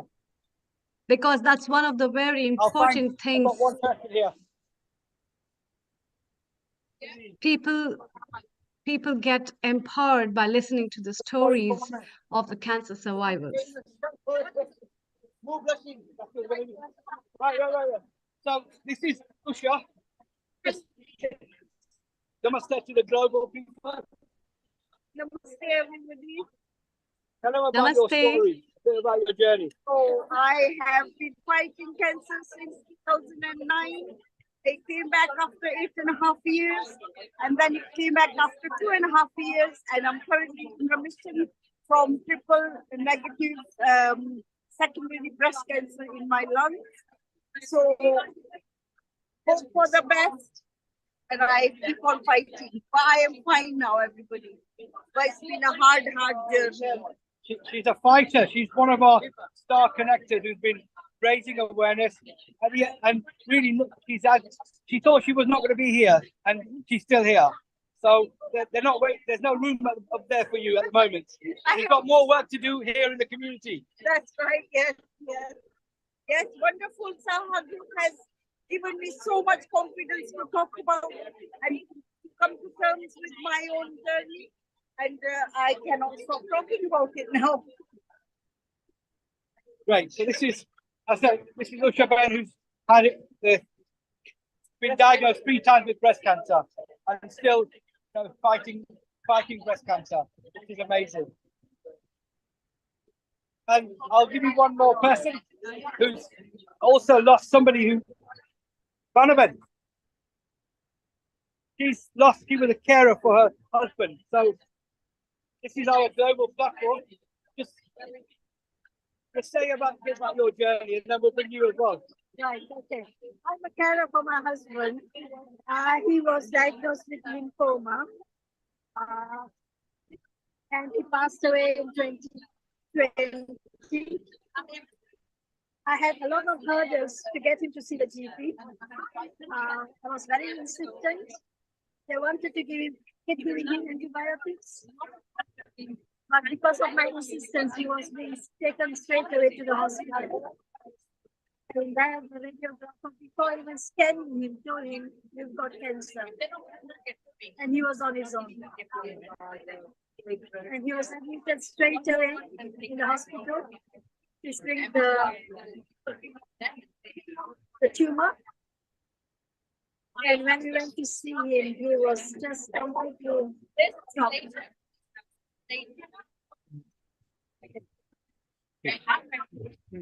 Thank you. So that was Vanavan, who's actually supported her husband, and sadly he's passed away 2 years ago. Raising awareness for care come forward, and she's a supporter for the carers. So really, we're glad to have people like the connectors here talking about their journey. And one other person, well, 2 more, but they're eating. But let me bring this lady. Hello. So tell them about your journey with your condition. Well, I have 5 people in my members, the loved ones, and my mother, my brother, my brother-in-law, his son and daughter. They were all having different sorts of cancers. So, their journey was really very, very different, because my mother had neck cancer and she survived for 2 years and then she passed away. My brother had tongue cancer, mouth cancer. And in one stage, his tongue was being cut and he was fed through the nose. And he had, had terrible time. We had to take him to India for his operation, and he'd gone through so much. And after 9 years, he passed away. And my brother-in-law, he had stomach cancer. My nephew had stomach cancer, and my niece had the other cancer as well. And my niece was just diagnosed on Tuesday, and she was on stage 4 cancer, and she died on Saturday. So we have just gone through so much as well. Thank you. So as you can see, we've got people, these are the right connected who can share their personal stories. Really sad that they've lost 4 or 5 members, but they still want to ensure people get their diagnosis early. So thank you for sharing that and also being here. Thank you so much. Thank you. So Yes. Thank you. So, Thank you, Kirit. Now, I think it's about. I've got one other person I want to introduce. Just for solid. Okay, we move from there and then one more person, and then we should finish. Whom you want to? Yes. Yes. Before we move to Dr. Avtar, whom are we going to meet? Okay. Whom we are meeting? Okay, no, we can finish. That's fine. I think we'll be. Okay, we'll bring Dr. Avtar and give him 5 more minutes extra. Yeah. Yes. Okay, Please brilliant. go ahead. Go ahead, Kirit. Thank you very much to Healing Our Earth. Thank you, Amrita ji, for hosting this program. Thank you so much. It's been a great awareness, and really, we can't do it without Neil and all the whole team. So it's been amazing. We need to keep the message, keep the awareness going. Thank you. Thank you so much for joining us. Thanks a lot. No, thank you. Now it's time from the live event to come to move further, and we have our guest, Dr. Avtar, who is an Ayurvedic practitioner, and we will know from him some aspects of and the perspective of Ayurveda, of cancer through Ayurveda's eye. So let's welcome Dr. Avtar. Global Namaste, Dr. Avtar. Global Namaste to everybody. You're doing great job. I listen and watch all the program, and really very, very great doctors. They are all cancer specialists, because I'm doing study for the cancer from a long time in Ayurveda, not so many people doing. So what I study there, exactly they are telling us they are doing great job. I salute to them. I do only Ayurveda approach. Can you hear me? Yes, we can hear you very well. well. Okay, you can hear. And Ayurveda, what I found about the cancer or other autoimmune diseases, Ayurveda is thinking different way than at the moment what the whole world is thinking about the cancer. How can they cure it? What I found, I treated near about 22 patients of the cancers, variant type of cancers and other autoimmune diseases.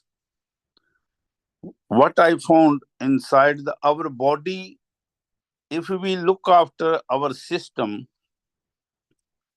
on time, before we detect the cancer, before we find the cancer, then cancer not come in our body 90%.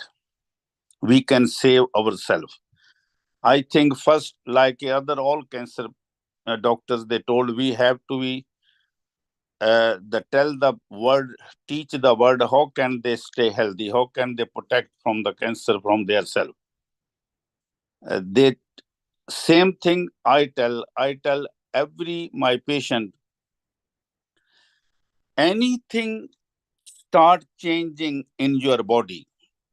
Dr. Gupta, I think their name, they doing a lot of great job, and he mentioned a lot of very big speech of, then I listen all.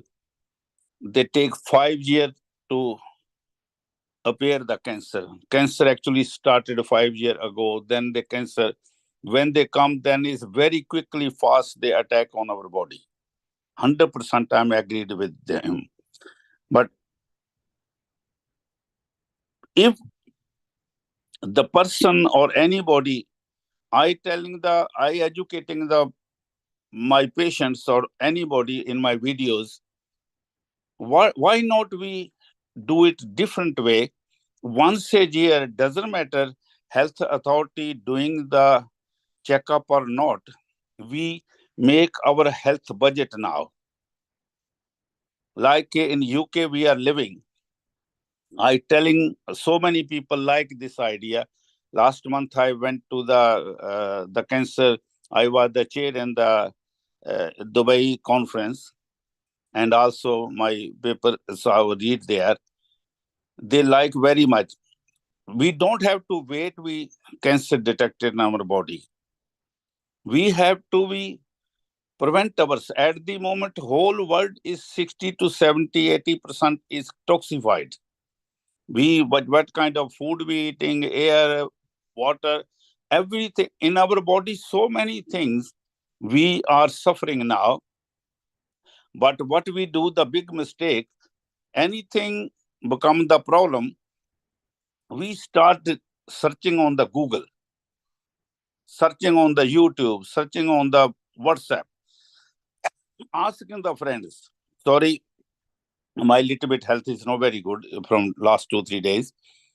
And we have to be think now, we are not same like a 40-50 year ago. Hardly people get the cancer or diabetes or any other disease. Now, between at least 5 to 6 people, they have something.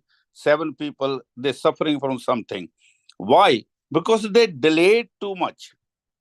Our body is very intelligent. Our system is very intelligent. When we have anything problem, when our system is suffering from something, they start giving the symptoms. We ignoring that symptom. If it's like a headache is come, we straight will look after the paracetamol.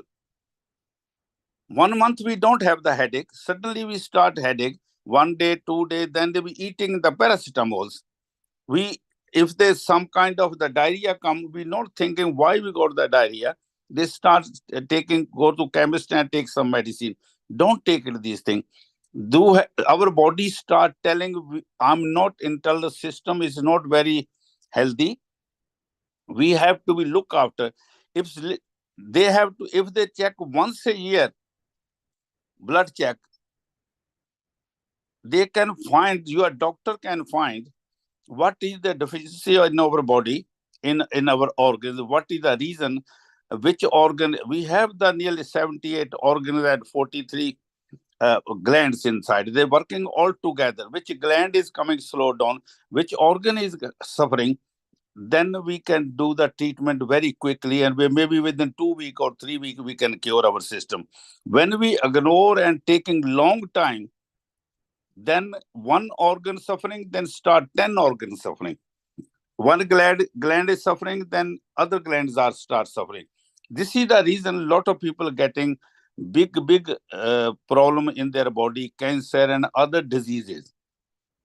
They are not the very not dangerous in the beginning. In the beginning, it is curable. Cancer is in our body, is detected in our body when the cancer cell have in our body. Our immune system, when they go down, then the cancer start giving problem. But best thing to do your checkup every year, once a year, and don't go to the people who don't know the job. Don't ask the Google or anything. I always say, take your blood report, go to the physician and give him blood report or her. This is my blood report. I have something problem in our body. Please do this. If he tells you the 50%, like in Ayurveda system, we have the very diagnosed system to pulse reading and other. If he tells you the 50% of your symptoms, he can cure you within 1 or 2 weeks. If he don't tell you, then you don't waste your time. Once chronic disease or like a cancer or other autoimmune disease started, they very quickly ruin your body, ruin your system inside. So very careful. We should take our own responsibility for our health. Don't wait for the doctors.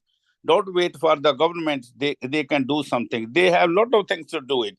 If everybody start looking after them, we can definitely reduce the cancer or any autoimmune disease, anything.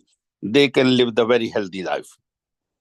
And in the Ayurveda, I made the treatment, I done the treatment, people are, and I always say, any my patient, even cancer patient, If you can't get anything reverse in your 2 week, don't come back to me.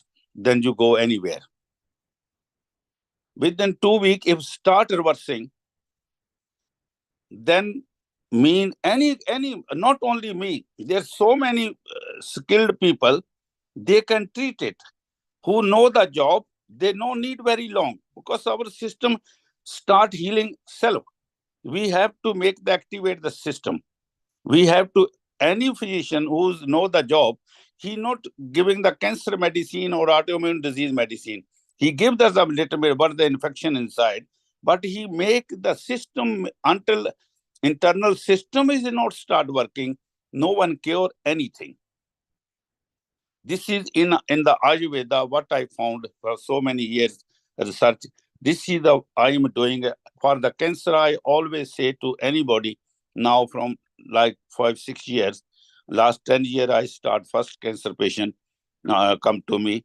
And I always say to anybody, even allopathy doctors, they are doing great job. I salute to them. If we work together all together, then no need to so many chemotherapies or so many other things. They're lot painful that one. Everybody know the who suffering with the cancer or who the family is suffering with that one. Until our system, internal system is not start working, no disease can cured. This is my belief. This is my research, what I'm thinking. So we have to look after ourselves and start working inside. We have to we have to do something. The lot of people start working with me, and thanks very much, Neil, the Kirti ji and Ms. Sharma, and I really always thank you very much. You gave me the chance. If anybody asks me any question want to ask me, I'm happy to give the answer. Thank you, Dr. Avtar. If anybody Yeah, want to ask me, anybody ask me any Ayurveda question. Insight. Yeah. If anybody has any questions, one can ask. Lataji, you have been there from the very beginning. So what have you to say before we wind up? Global namaste, everyone. Global namaste, Lata Global ji. namaste. I know Lata ji before. Yeah. So I think it's been a very enlightening episode. And yes, a lot of good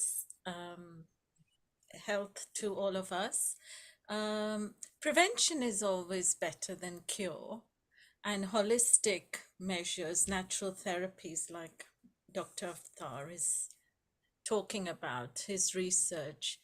Kudos to you for all your endeavors. I think it's nice to look at the Ayurveda and bring it into the, NHS and integrate it. And I just think being sensible with our diets and not getting into vices such as smoking, alcohol, and sugars, and just teaching people, from a very young age to be in control and what the benefits are. Tell them what it's going to actually extend their life, give them a better existence, make them happier, joyful. What are they looking for from life? So then all those things will be provided by looking after our health, because that's number one.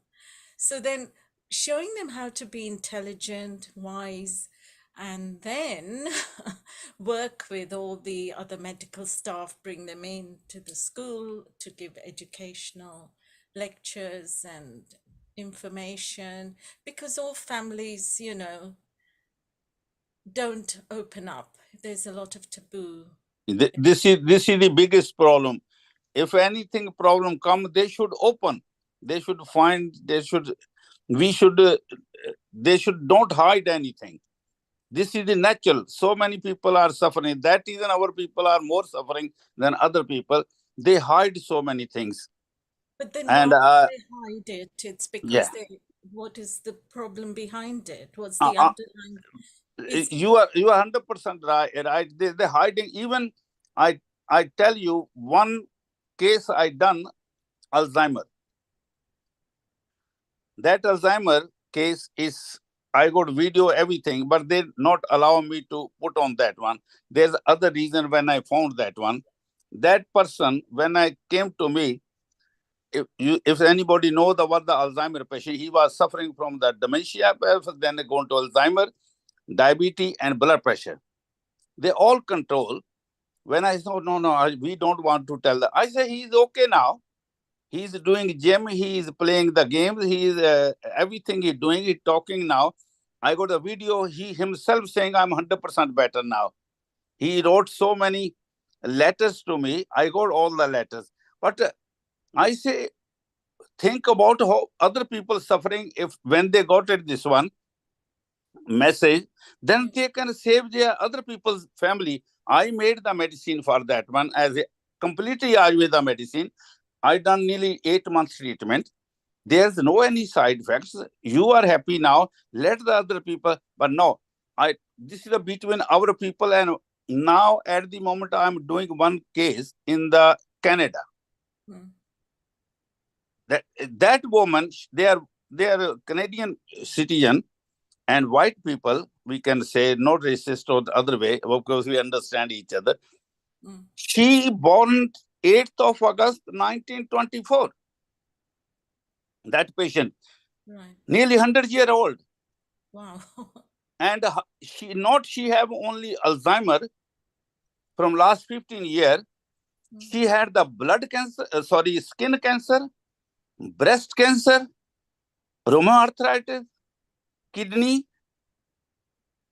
blood pressure, thyroid problem, and intolerance of the food.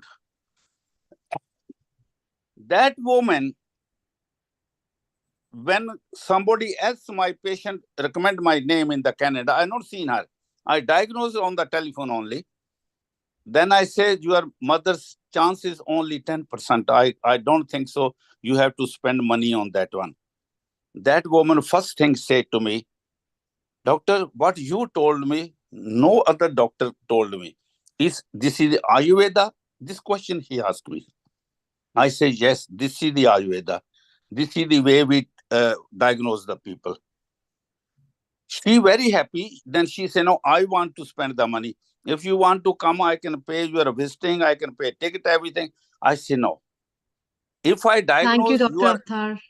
And this is the, okay, thank you very much. Okay. Remarkable. Thank you, Dr. Avtar. Thank you very much. Dr. Lakshmiji, before we wind up today's episode, what you have to say before we wind up? I have to say our people, please, I made one other thing. I keep 1 pound every day for every person and tell your children when they become 5-year-old, this is your health budget, 1 box for everybody in the home.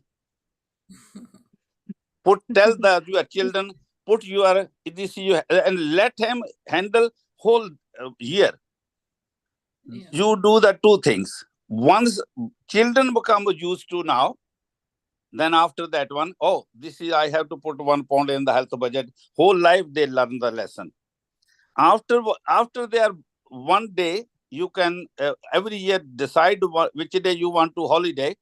1 week, 2 weeks before, do check up for everybody. So 365 every month, year. Private checkup, take only 150 pounds for each checkup, full blood check. Pay there, keep 1 physician who know the job, I say. If anything problem, take there like I told you before. Don't tell him or her what you have the problem. Take your report, tell that person, I have some problem in my health. Can you please do something? If she or he tell you the 50% of your problem, then mean he is the proper physician. Otherwise, he is maybe certified, but not the qualified. Thank you. Thank you, Dr. Avtar. And after that one, if they, 1 second, if the money, if they're all healthy, go for holiday. You save the money for health and holiday budget, okay? So this is the, if we... Very good advice. Thank you very much, okay? Then we can stay healthy, no problem. But Dr. Lakshmi, let's have your words every episode we work on. Mitaji, you have to say something. Dr. Lakshmi, please, your words, and then we move to Mitaji and wind up. Yes. All the lectures, all the speakers were very good. And the Ayurveda part of it was also very good, because Ayurveda definitely helps to recover much more faster, and it is not very harsh also. At the same time, I just want to say that I had 3 friends in the last couple of years who went through difficult times. One had a breast cancer, one had a throat cancer, and the other one had, I don't remember the name, 3 of them. But all the 3 of them have recovered. And when I went to Mumbai, this time I met them, we had treat together, we had tea and everything together, and they're back to their, how normal. So we can keep a positive approach also, that, okay, we can get better. So this is the way I think about it. So, and follow all the Ayurvedic things, and do not smoke, and do not eat this, and do not, and some of these principles, if you follow, I'm sure that we can overcome this problem. Thank you very much. Thank you very much. Thank you. Mitaji, your last words before we wind up. Global Yeah. namaste to you. Global Namaste. Global namaste. I am 8 hours behind, so I just joined just now. My mother is admitted here in California Rehab Institute after she had a couple of heart-related procedures. Some 6 stents were put in her, 5 in the abdomen, 6 was in the LM of the heart, and then she had mitral valve repair. So she is a staunch follower of Ayurveda. And they were surprised when she was admitted. She had 69% EFR, pumping action. And her 3 arteries were blocked, 3 major arteries, 95%, 90%, 90%. And they were surprised there was no fluid in the lungs. Then she had 69% EFR. She's almost 87. Now everything has gone down the hill. Her heart has become weaker. Her pumping has become 45%. She had a heart attack in between. This is after hospitalization, which was an elective hospitalization, elective admission. So yes, Ayurveda had kept her healthy and pranayam and everything. But now I'm wondering, how can we get her back to what she was before? You asking me? I'm asking you, or I'm asking you generally, is it possible? Okay. What can I do it? Without seeing the reports, like I told, reports is very important. On the verbally, maybe you telling the everything you know, but reports telling the actually what her inside condition of her, every doctor know. When we have the full report, we can find out how much organs are, which organs are slowing down, what is the reason of that one. If you want, I can definitely advise you. You are, we are in the panel. What I can do it, I just tell the straight way, and let me send. You can take my number from the panels. Neil also know. Everybody know my number there, and you can send me the reports. Then I check the reports, do the study, and I can tell you what is the reason. I mean, whether she can go back to her stronger heart, which she had when she was admitted. Because they told me that your mother is 88 now. 87. She's going to be 87. 87 doesn't matter. Okay, what time It's the first time I got the patient 100-year-old, nearly 99 and a half. And she got rheumatoid arthritis because of the so many things. She can't walk. Now she walking 60 to 70 steps every day. Her Alzheimer's come back 45%. She remember where she born. And all the Alzheimer's Society and her doctor is surprised. Her kidney is completely GFR came 45 now, gone 40. When I took the case 3 months ago, it was 28.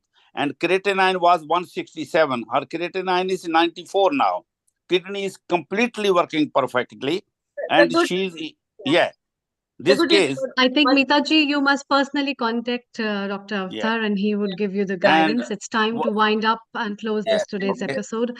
We had a wonderful contribution from all our guests, experts, as well as a live event where we went to Leicester with Saha Group. The last message that we have is that never leave hope. Life is always full and positive, and it is very important to have the strong willpower to fight against all the evils that we are caught in. Life always brings a big opportunity for every individual to see it in a different perspective and always staying happy, because happiness and a strong willpower will build up a lot of pure thoughts, as well as the optimism that you will gain will help you in making your life and others' life flourishing. With this note, let's come and conclude today's episode.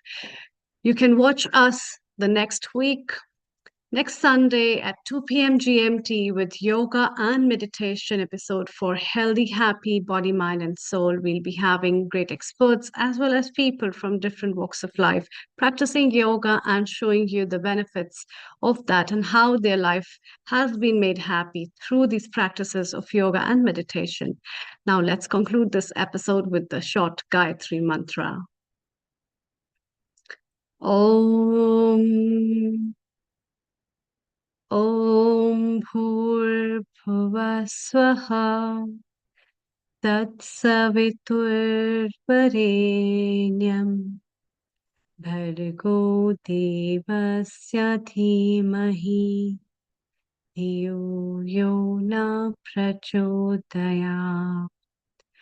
Om Bhurbhuva Swaha Tatsaviturvarenyam Bhargo Devasya Dhimahi Dhiyo Yo Na Prachodaya. Om Bhurbhuva Swaha Tatsaviturvarenyam Bhargo Devasya Dhimahi Dhiyo Yo Na Prachodaya.